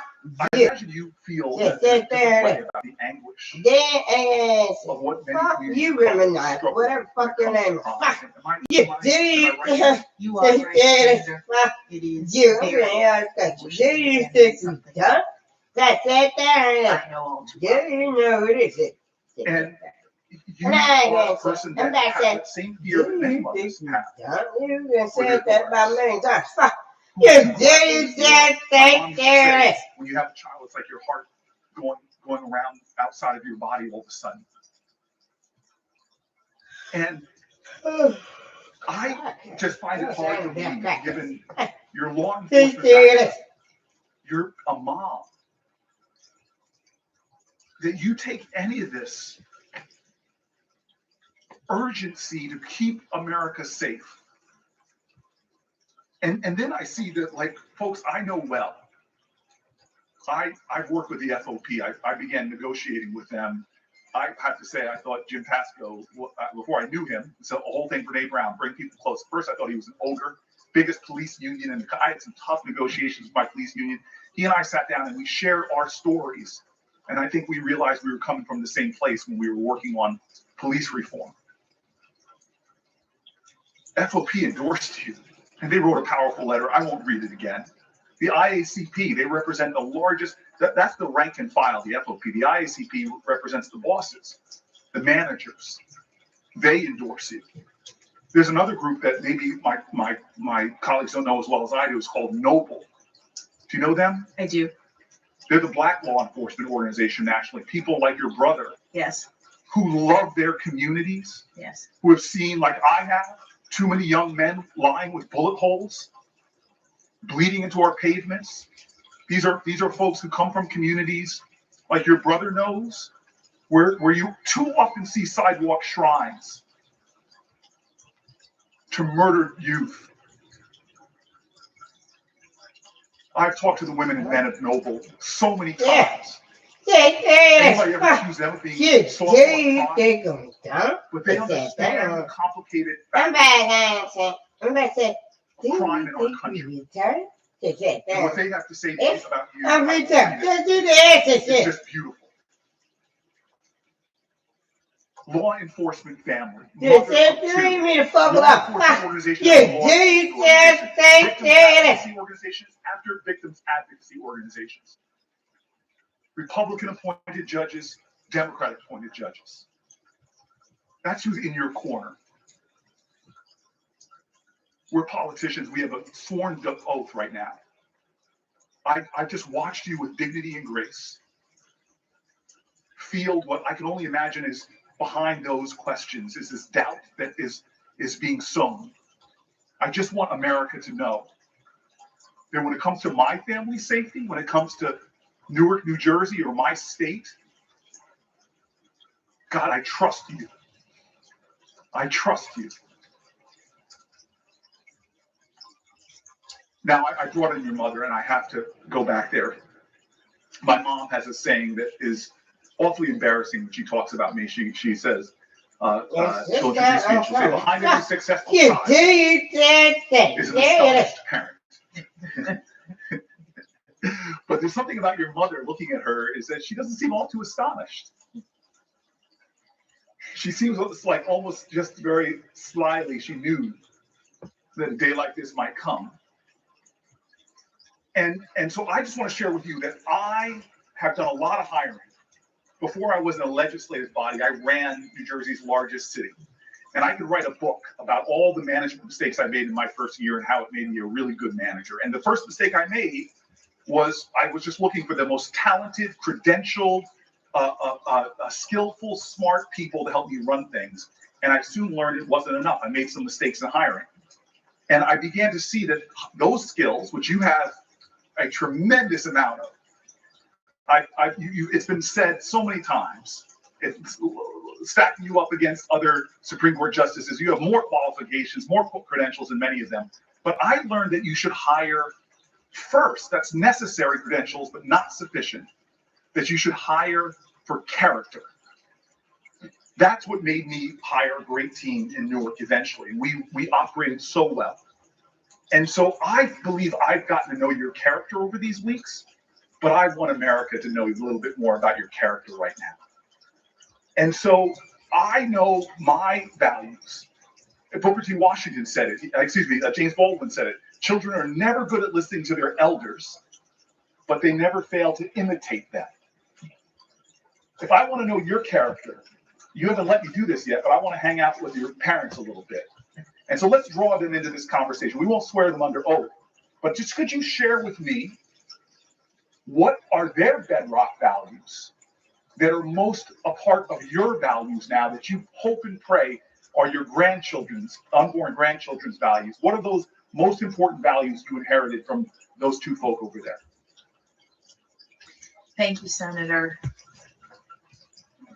I inherited a number of bedrock values, as you say, from my extraordinary parents.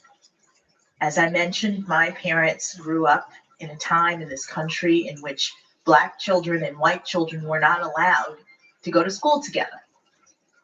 They persevered. They were the first in their families to go to college, to have that chance.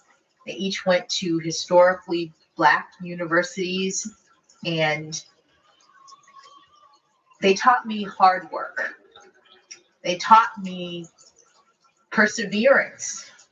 They taught me that anything is possible in this great country. And I think it came, me alone. as I said in my introduction, Every day, the sea change from the 1960s when Congress passed 2 civil rights acts and African Americans finally had the chance to become a part of the dream, become a part of the fabric of this wonderful nation. My parents moved to Washington, D.C. Do you think this is where it all started for them in terms of having new freedoms? And I was born here on that hope and dream. I was born here with an African name that my parents gave me to demonstrate their pride in who they were and their pride and hope in what I could be. And it seems to me, as a guy whose parents came here and you and I both were born here months apart, I would hear my parents' tough stories at the dinner table about facing bigotry. Here in the city, my father told me stories about his early jobs, but I never noticed a hint of bitterness or that hate. So I never generated hate with him. Do you think we've done that? That's lesson, and I would say my wonderful parents went on to become extraordinary public servants. They had new opportunity. They could have done, other things, but each of them decided to give back to the community. My mother was in the public school system. She was a teacher and then became an administrator, became the principal of a magnet school for the arts in Miami, a new school that had started up, and became the sort of beloved principal of New World School of the Arts. And so many of her students continue to see me, meet me, and they know me from my mother, which is fantastic. And she had diverse students. She had extraordinarily. And she loved on all those children. Everyone. Black, white, Asian. Everyone. Well, let me ask you this, because I don't push you My hard, class. again, Say, people I really respect on this side of the aisle, and they do. My friends sometimes talk about religion. Do you know this? I was teasing Yes, you. yes, yes, yes. I don't ask you anything specific about your statement. You brought it up in your opening statement. That's because I have to tell you, I don't think yeah, black look people at that have shit. any Yeah, confidence over struggle. yes, you do not. I'm all about struggle. But I do know often as trailblazing black community, yes, they have there's often not. faced Yeah, we many got. challenges being the first or Be being good. a Do trailblazer. that. I'm about to So lock I her know ass on up. your This journey woman to this is point telling right shit. now, Now, you just have faced go looking at that very shit tough right now. moments. Probably you've been knocked down by life. I always say, if America has Be good. Just that nigga, don't you dare. You do, you dare stay there. This is not funny. Like yes, it's not. No, this is serious. Hey, this woman is feeling sexual assault. It's Kanye West and the type of job. You've been like Langston Hughes. Yes, she knows. Now, when I went to the police, something going on with witchcraft here. Fuck you. She said that, yes, she told you that. I'm going to come here. If I said this, do you think I said that? Then if I play crack. Yeah, I know damn well this bitch, you know, she plays with these sexual talk all damn day long. They not doing them to nobody else but these people think or believe that they are having that shit done to them. It's pretty good. Do you think that if black message, because she's doing feeling if I got a life before marriage, even her husband. You, they got them in sleep levels if you want me to go all the way in depth about this shit. Now, I don't know what the hell is who. Fuck you, did who? Yes, there's that who. That thing, but that goddamn shit was in that goddamn film with motherfucking Tom Cruise in that bitch. Fuck you, do you that thing, there is a real cut. See, that's the talk from my lips and sell on they sales. This is how dumb they ask this. It really does. He said that. Yes, that man. Then it finished me. Said that I said, fuck. I don't know what's going on, but she in different times. Those family dinners I'm thinking on one of them islands where the hell your time is different from the rest of the experience of Now, Americans. fuck you. When Well, you damn well go catch through no difficult times, you Be lean that. into family and you turn to family. And that's part of my experience as well. My colleagues and I both reading on that faith and that family. I want to give you, there's one thing about your opening statement I have to say. I haven't actually shaken your husband's hand yet. I've met him because when he started tearing up at your remarks, it triggered, I don't really have it, it triggered a sympathetic cry as well. So I'm a little upset at him, but I will deal with him individually. But I'm hearing this recording. you said It's something like about read between the lines. I just heard about a month ago, her mother is the one sitting in that oral court here. Yeah, she did.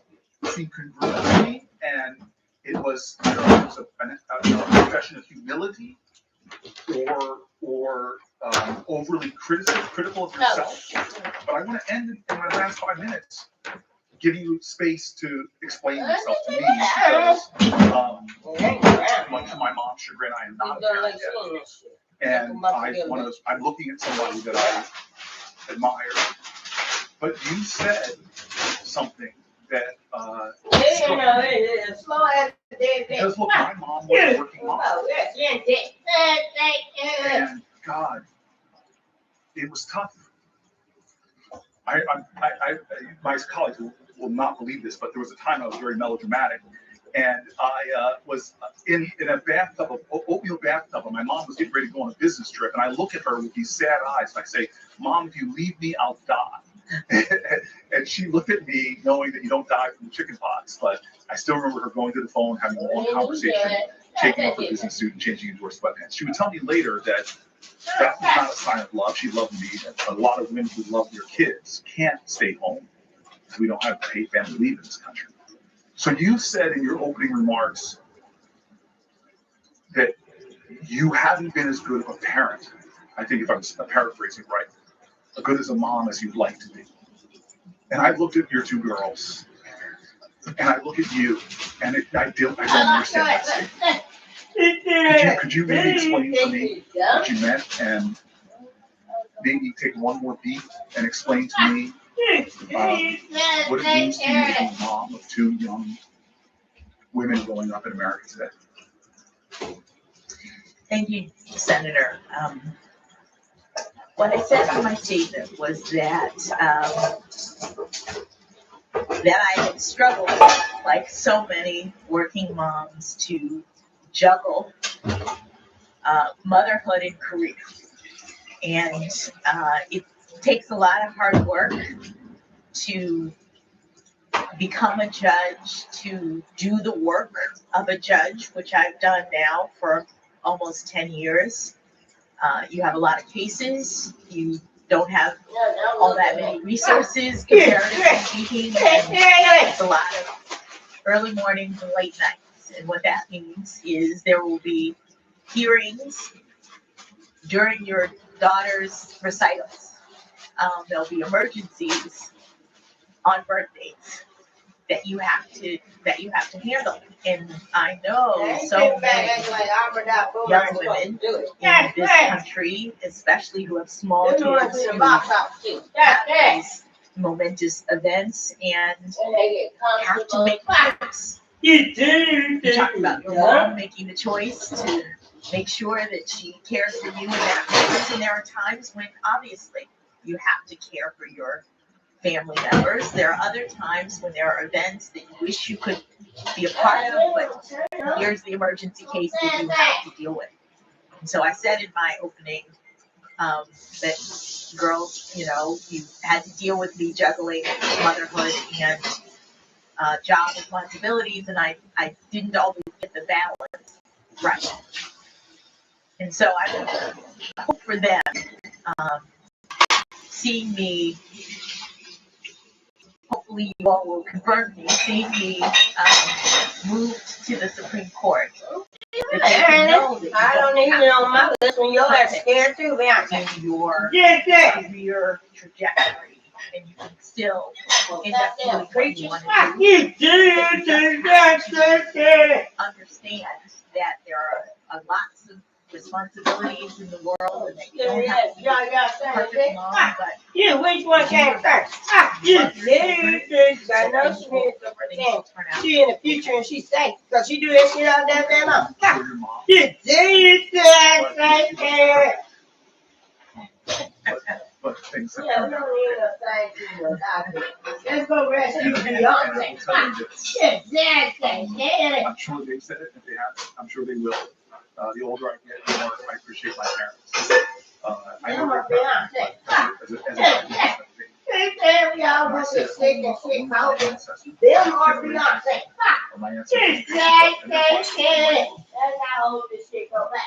very family tree. I sit there to feel my ancestors. That's life for our reality now. You just want to come listen. You think we dumb? Ain't no way in the hell I think y'all live and y'all talking off my list. Not only your children, your parents' craft, but so are their ancestors. It's true. How the hell you got a lie that you on my list? Judge, You in 2019, there were about 16,000 murders in America. How the hell you know I'm putting away dishes? It's a 25% increase in 1 year. 2021 data isn't complete. We know many cities have reached record levels of murder, including Philadelphia, going through the damn torture and at the same time, prison population increased by about 14%, in part from pandemic policies, but also from fewer prosecutions and weaker sentencings. It's safe to say there's a surge in crime, especially violent murder across America. You've noted that some members of your family have lost their background on service. Get off my list. Does the United States need more police or fewer police? You think we dumb? I know that word is Thank you, Senator. As you just noted, Now we got I have law enforcement in my background. That's later on the side of the video. Very familiar. You do that. That's exactly how it's fucking up. That's crime cause in the communities. So this woman too busy trying to get me to look Okay, nice. I'm sorry.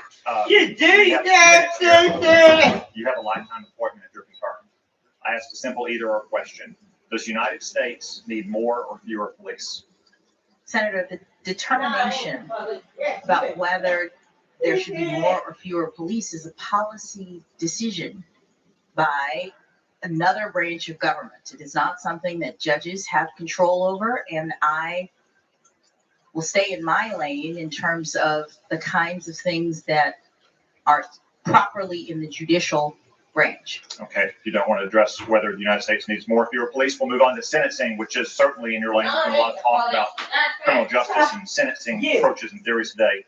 In general, is someone more likely or less likely to commit a crime if they know that they will be caught, convicted, and sentenced? Senator, what is in my lane is the consideration of particular cases of Judge, prosecution. You've spoken a lot today about criminal sentencing, about the theory of sentencing. You've written about a lot about it in your record. It is a very simple question. Okay. Is someone more likely or less likely to commit crime if they're more certain that they're going to be caught, convicted, and sentenced? Senator, I am aware from my work on the Sentencing Commission and not as a judge that there is research into Yes, you done. I'm about to rewind this. You think you're dumb? Judge, you've spoken a lot today about criminal sentencing, about the theory of sentencing. You've written about a lot about it in your record. It is a very simple question. Is someone more likely or less likely to commit crime if they're more certain that they're going to be caught, convicted, and sentenced? Senator, I am aware from my work on the Sentencing Commission and not as a judge that there is research into recidivism rates, into rehabilitation, into the factors that go into a determination about whether someone is more or less likely to commit crime. Part of what Congress has taken into account when it determined that one of the purposes of punishment is deterrence is the idea that if someone is convicted and punished, they will be deterred from committing other crimes. And you mentioned that, and you've written about that in your writings. There's 4 purposes of punishment. One of those is deterrence. Isn't it inherent in the concept of deterrent that people are less likely to commit crime if they're more likely to get caught, convicted, and sentenced? Why can't you just say that's the case? You've been proud to say this, your ugly. Senator, it's not that I'm avoiding saying that's the case. No, that's exactly what you're doing. I'm asking a very simple question. In general, is someone more likely or less likely to commit a crime if they know they're going to be caught, convicted, and sentenced? It's very difficult to answer questions in general when you're asking about things like phenomena related to crime. It's the theory behind deterrence that by punishing someone, they will be less likely to commit the crime in the future. That is a theory that undergirds. Do you think that theory is correct? Senator, there is research that supports that deterrence is something that can occur. Does it occur in every case? I can't say that. Okay, let's turn to something more concrete then. Do you know how long the average inmate convicted for a murder serves in prison in America? No, I don't. The answer is 17 years on average. Is 17 years too long or not long enough for a criminal to spend in prison for murder? Senator, these are policy questions, whether they're in the province of the Sentencing Commission in terms of recommendations, whether they are in Congress. They're not the kinds of things that I can opine about. So you don't want to opine on whether 17 years is too long or too short a sentence for murder? Senator Cotton, the Congress has prescribed a number of factors that judges look at when they sentence. It may, in many cases, not be. I can't answer in the abstract in the way that you. These are very concrete. Let's turn to rape. Do you know how long the average inmate convicted of rape serves in prison in America? Well, Senator, rape is not a crime in the federal system that I'm familiar with working with, so I don't know. It's 7.2 months. You think 7.2 months is too long or too short for someone convicted of rape to be sentenced to prison? Senator, that's a policy question about the egregious crime of rape, and Congress has said that the court is supposed to take into account a number of factors when it sentences. Okay. I can't answer in the abstract. Well, these are, Judge, these are not abstract. These are very concrete. And remember, these are just the length of sentence. If you're caught, convicted, and sentenced, let's look at cases in which people are never caught. As I said, in 2020, murders increased by the fastest rate ever in the United States. Do you know what percentage of murders are solved in America? I do not, Senator. The answer is about half, 54% in 2020. Do you think we should catch and imprison more murderers or fewer murderers? Well, Senator, it's very important that people be held accountable for their crimes. So that is a fundamental tenet of the rule of law. So is that a yes, we should catch more murderers, specifically the 46% of murderers who get away with it? Senator, I'm not, to the extent you're asking about enforcement or law enforcement, those... Judge, it's a very simple and common sense question. 46% of all murders go unsolved. Should we catch more of those murderers or should we catch fewer of them? Senator, we should hold people accountable for their crimes. And so if people are not being held accountable, then that is a problem. Let's turn to assaults. Do you know how many assaults were solved in this country in 2020? No, Senator. 44%. So 56% of all assault victims did not receive justice. Do you think we should catch and imprison more criminals who commit assault against innocent people or fewer? Senator, it's very important that people be held accountable for their crimes. So if they're not, then it would be a problem for the rule of law. Let's look at sexual assault and rape. Do you know what percentage of sexual assaults and rapes go unsolved in this country? I do not, Senator. 77%, more than 3/4 of all sexual assaults and rapes go unsolved. Do you think we should catch and imprison more rapists and sex criminals or fewer? Senator, one of my two uncles was a detective in a sexual crimes and battery unit. So I'm very familiar with that type of crime. It's a horrible type of crime, as are all of these that you are articulating. And it is important for people to be held accountable for criminal behavior. It's fundamental to the rule of law. Okay. So in 2020 alone, well over 1 million violent crimes went unsolved in America. Do you think we imprison too many violent criminals or not enough? Senator, it's important for our rule of law to ensure that people are held accountable who are breaking the law in the ways that you mentioned and otherwise. What do you think the families of all those victims think? Do you think they think that we should arrest and convict and sentence all these criminals? Senator, I know what the families of law enforcement officers think because I'm one of them. I know what crime does to our society. I care deeply about public safety. Yes, and as a judge, it's been my duty when I was at the trial level. I'm no longer when I was at the trial level. To ensure that people are held accountable for their crimes. Okay. Let's turn to the crime of child pornography. I know there's been a lot of talk about it today. I don't want to spend much time on it. A lot of people have tried to explain the various differences in these cases and the pre-sentencing reports and the sentences that they got. So let me just ask you a simple question about it. Should the United States strengthen or weaken sentences for child pornographers? Senator, that's not a sentence. So I'm not lying when I say I just went to the trash can, got back, and you about to hear KETANJIAN on my mouth. Fuck! You think I'm dumb? That's it, darling.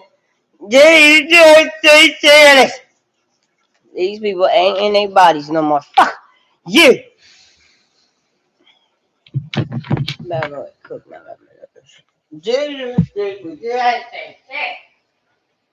That man got that ugly ass Instagram profile. Fuck you, Jack. You serious? Look goofy like the shit I'm describing. Fuck you, didn't think we just that thing.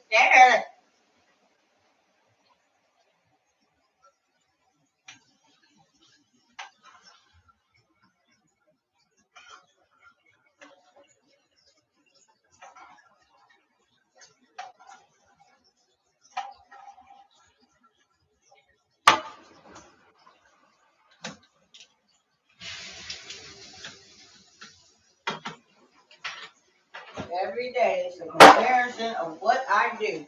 As if they judge that as if they're stupid. Fuck. You didn't think we dumb? That thing careless.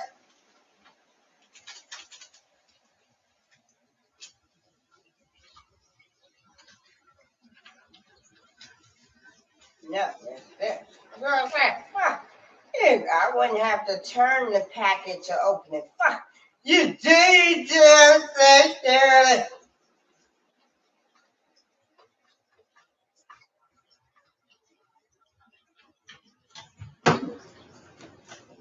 Then this is I do that too. Fuck. You did that.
There you know that it's dead there. There you go, there.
Bitch, if I'm retarded, you know damn well pimp shit. If fuck you.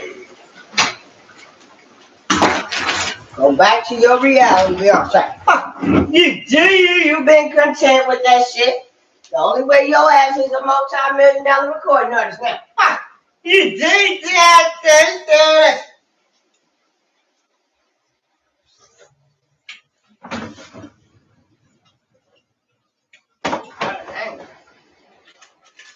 That's what they prefer.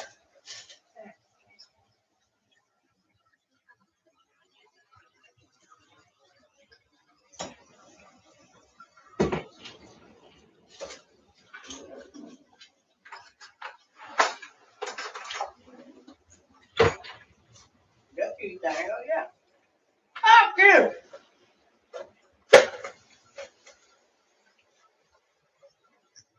But what they hiding is this part. Fuck you. What do they be doing if they ain't in their body stopping her the way they talk off her damn mouth? Including that goddamn slow ass U.S. Supreme Judge. You just say that. That's right, the goddamn state capitol. You just say that. How the hell you wind up on her damn lip? That's right, the state capitol. You.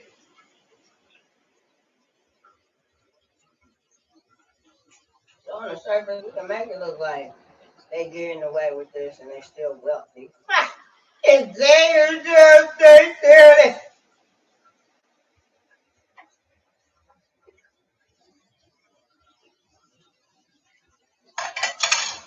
That's what Clarence Thomas. He's the one who said, just get away from Marquis. But now that he done said that, we got another person who knows be on her lips. So then, now, we just keep doing it. What is that? He's doing it. Because they don't, they're stupid. They get on my mouth. So you yell to them. Shout, say shit on my mouth. Yeah, he's doing it.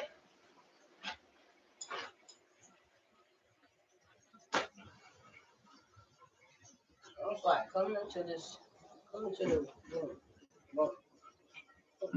What's that? Are we going into the U.S. Supreme Court now? Now here come Kodak Black. He about to say something on her lips.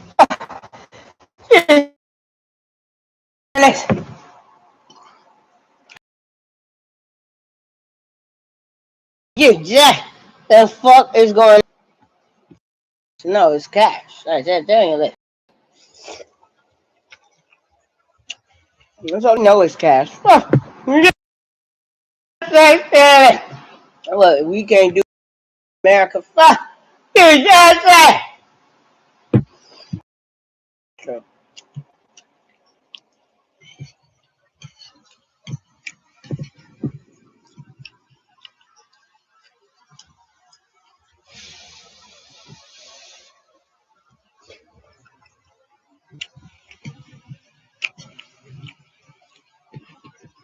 What? I ain't got no money.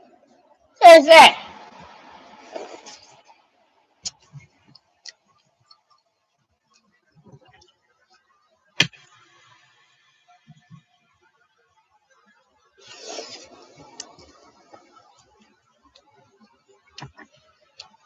Yep, it's got me down. Down there. I'm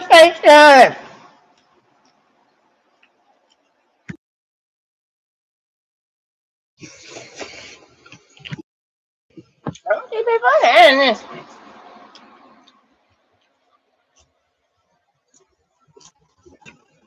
What, me eating? Fuck! You dead.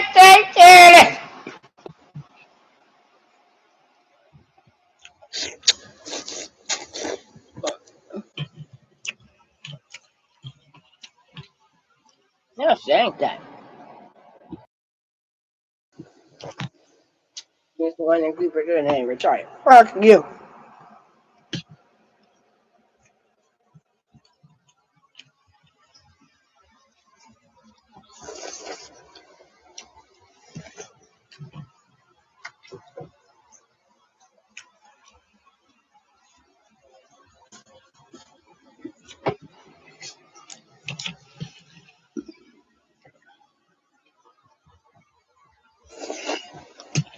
I had to find this Bill Cosby film. Fuck you.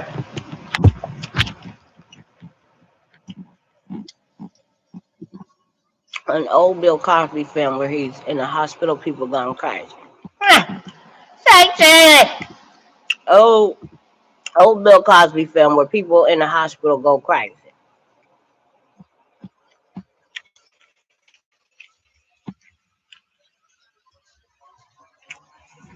Do you think we go down? Seriously. So it's called critical condition.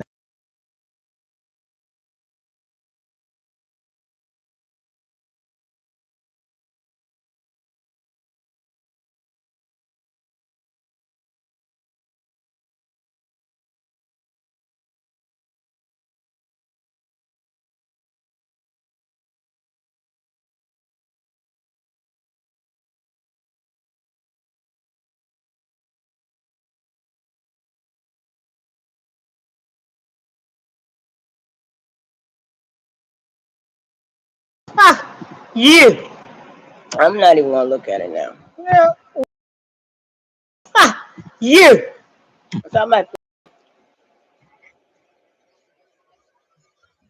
When Orlando Brown was talking about Beyonce being his grandma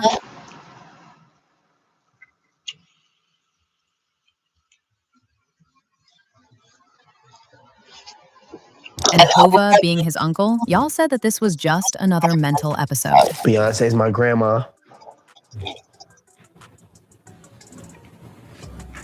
And Jigga's my uncle. Timothy Harrison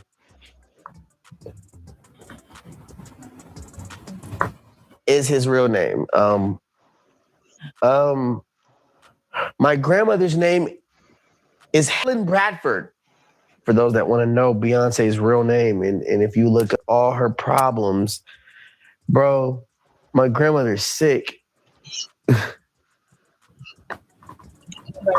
Like my grandmother's on her deathbed. Beyonce's literally my grandma, bro. But what if I told y'all that he may have been speaking in codes and that he was talking about the Carters in the spiritual realm? I'm telling you, everything this man says is coded and meant to represent something else. It's up to someone to crack it and put the pieces together because every word means something. And him saying that he was sent by God to bring down evil and satanic people like Jay-Z and Diddy and how they are trying to unalive him. Diddy's trying to kill me. You know, Diddy and Jay-Z, Auntie Sean and Auntie Yolanda.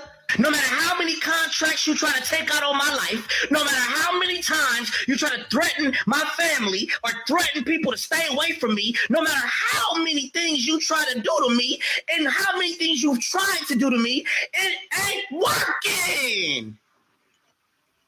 It's not working, Auntie Sean and Auntie Yolanda, Diddy and Jay-Z. Don't play with somebody that you know got the drop on you.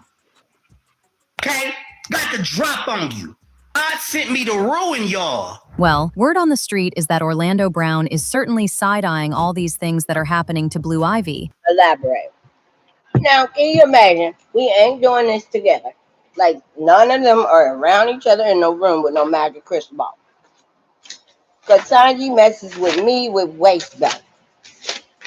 The new thing she go to is your reaction when I do it. We'll even pretend he laughed with me. You just say this. So it's like Mentally retarded. Look over to this direction. After I mess with her with a waist belt, he laugh at me. The same people ain't in no goddamn room with no magic crystal ball. You just ain't serious. So magic crystal ball, where they are together.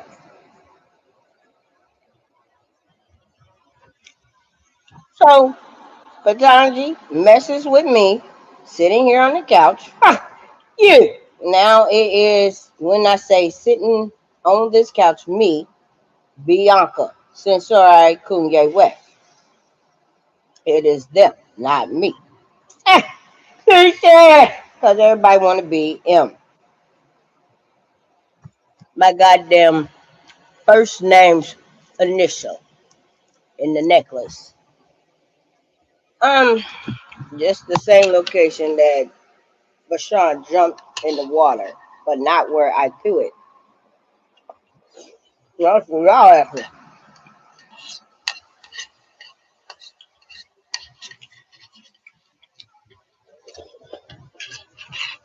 What kind of, where the hell you hearing it? So y'all not in no room with no magic crystal ball. Y'all want to act. That's all. That we are sitting here selling that Katanya Jackson is fucking with us. Not we about to go kill this motherfucker. Fuck you. Goddamn Frankenstein. Fuck you. There it is. Job title. Led to Frankenstein. Fuck you.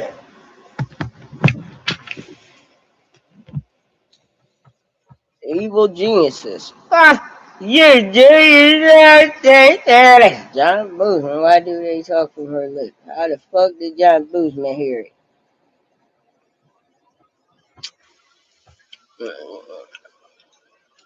Because you don't go to John Boozman in flesh.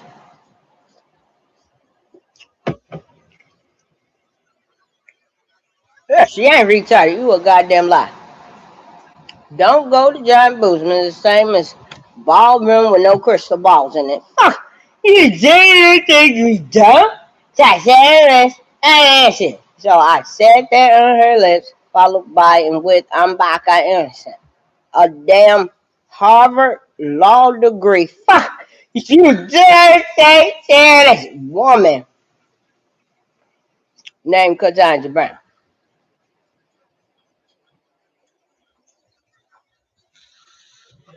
Proudly knows, so I said it, like she's telling someone. You just say this.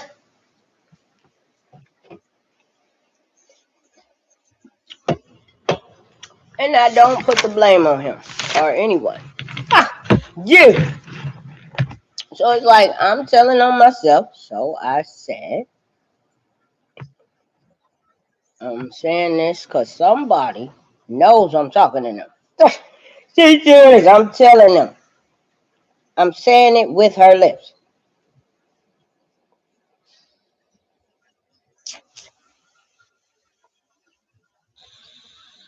Now, when I record this from my perspective, I don't need you telling me. You telling me you saying it with my lips. I know you is. Fuck you. But this is that whole new wave of we smart. Fuck you. Do you say we smarter. So I used to say, I don't need you telling me you saying it with my lips. I know when somebody is talking with my lips, but I'm content with all these so I said. Because I'm like 20 seconds, 25 minutes. Fuck you, do you think we dumb? So this is not a true story. I just done something to Kalia Pate.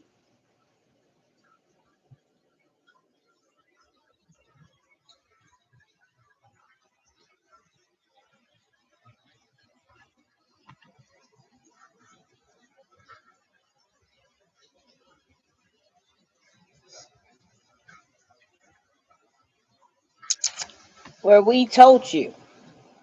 If we told you and you get told it, you crazy. Marquita. Fuck You just say serious. I just need that mentally. It's Kanye West.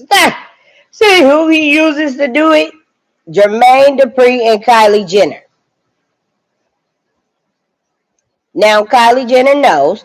Kylie Jenner ain't out here. It is happening and they crazy. But send help for her. That is real life cash Patel.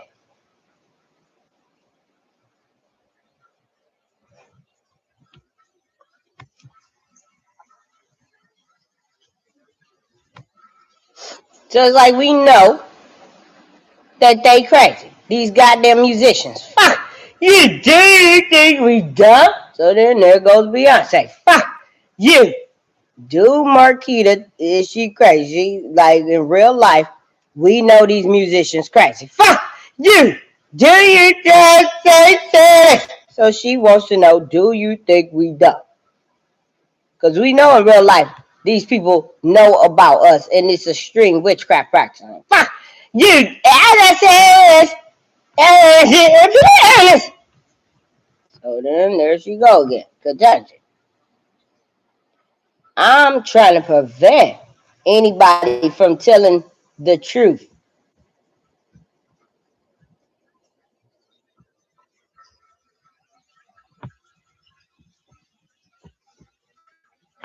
Because that is the 360 that occurred.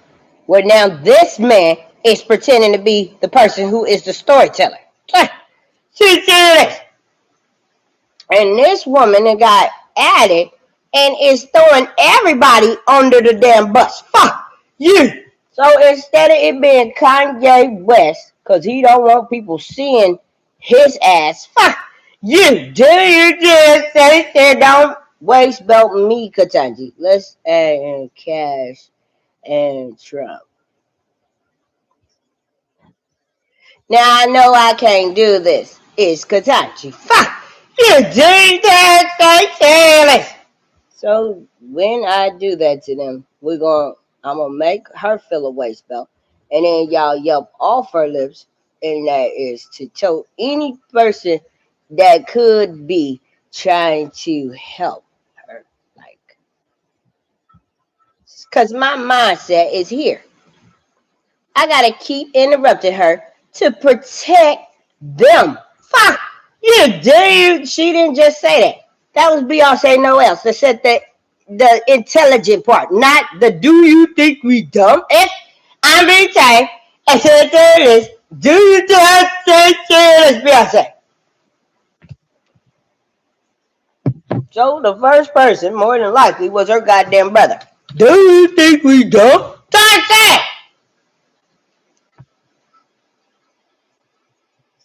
So they got somewhere in the breaking part where they helped him. Fuck you, do you do say? And he does the same thing. Bring his ass right back to this psycho ass game shit. Fuck you. Play.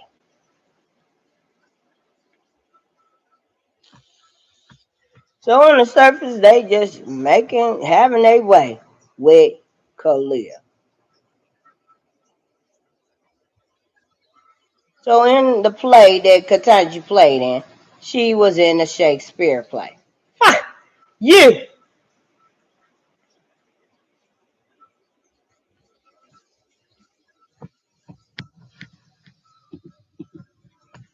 KETANJIAN and Romeo and Juliet.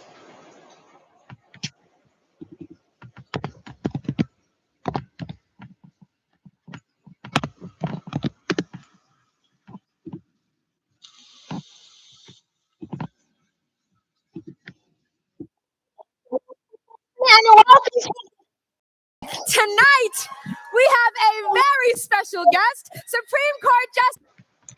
So that's the Hollywood. Seriously.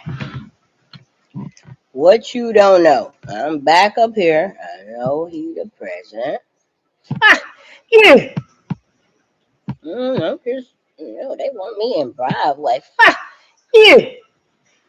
La la la la. Fuck. Do you dare say serious? So I'm in this area right now, October, November. I don't want to hear shit. Still, because I know damn well this shit is not a lie. So I moved on. I'm here. In real life, I'm minding my business. I remember I'm having a good time. People like me. They asked me to be in the Romeo and Juliet.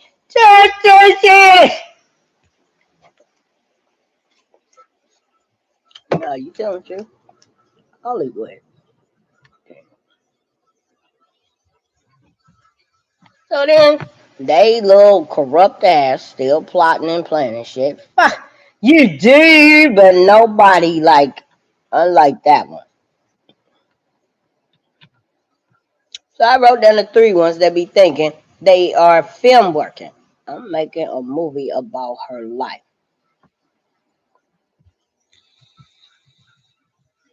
Yeah, that's Steve. Me. That's it. That's it. Then, so he's like, Ketanjian. I went about my life. I signed autographs. I'm riding bicycles. Fuck you. Somebody more than likely put his ass up to this. Sign autographs. This to mock his ass. Fuck you. And then you got him, as always. He signed that autograph. Back Kavanaugh. So then I'm like, in real life, why do his signature look strange? Fuck you, just say this. Because in here, on this apartment, who is your president? Now, that's like a person in a right, just say, right hands is what I call them.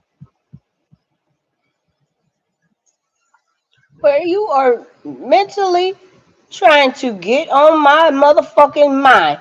If I'm crazy, I said that and this. Did I say this on your list? So I said that, I'm not done. I'm preparing this. Is it me? I said that and this. Then I got answer. You are not the name you are writing down, Beyonce. No else. Fuck you. How do you know it is her? She write her name.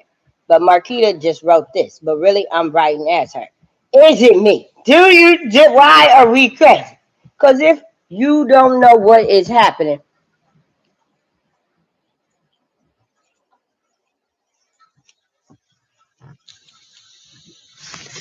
that would be Trump. Sleep. So I'm about to do something where it were a professional job.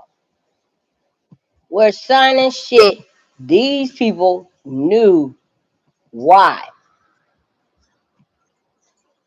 School education all throughout years developing cursive writing. I am a mother. And I know damn well I ain't seen that in no damn curriculum. Fuck you, do you think we just say careless? Cursive writing.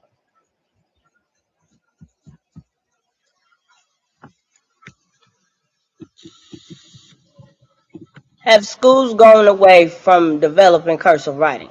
Fuck you.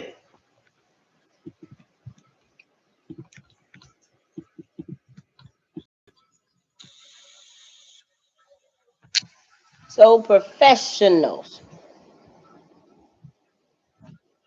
determined, inspected. Fuck you.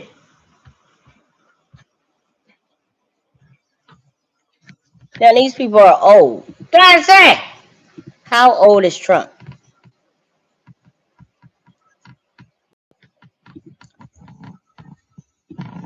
Trump signatures throughout the years.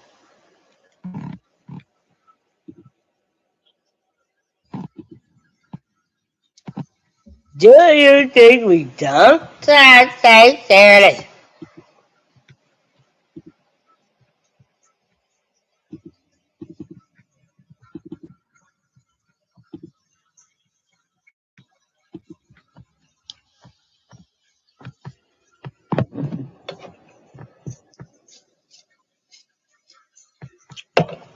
Now I can see Donald. Fuck you.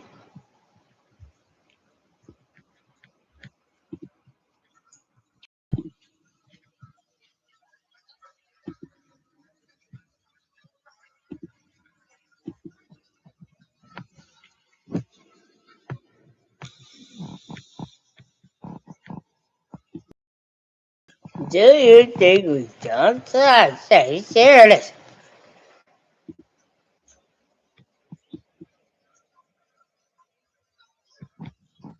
And ain't no better example than this one. Fuck you. Do you dare say serious?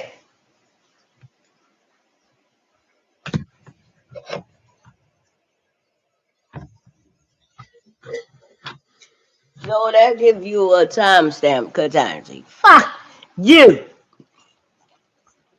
When his blood discovered this. Fuck you didn't get out of it. Y'all sound stupid. If we retake, share right now. If the president do not start killing these motherfuckers, fuck you do just say careless.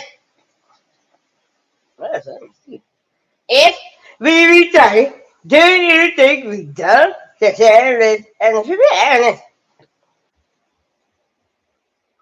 she said there.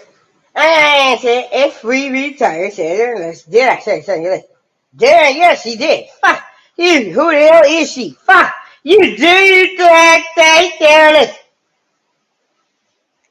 That was kind of tell. Yes, she did. Fuck you. Do you say careless? How do you know it's me? Said careless. We went crazy. That say careless. She know why she yelled when we went crazy. He a part of this little crazy ass shit. Fuck you. Do you say don't look for me to be the one who execute your slow ass. Fuck you. Do say careless. You supposed to look for real life cash, not me. If we don't, I said careless. Do you just say careless? Mentally ill. Yes, they not. That's it. If it got all the way to him knowing what I fucking said, and he ain't in his damn body, fuck you, do you this? He is mentally unstable. Yes, he's not. Do you think when he get back in his skin, is his ass proud he's speaking on somebody's goddamn lips? Fuck you, do you think, girl, for be honest, well, I like weird shit. Do you think we dumb? There it is. This is the shit that I'm talking about is now always on my TikTok recently. Back to this nasty shit with this damn slow ass woman. Now, if Kanye West little toast don't work, this is the shit that Ketanji does. If I'm down, I said there it is. Do you think it is me? She said there it is. Now I show it on here and let's see how fast this damn video is blocked.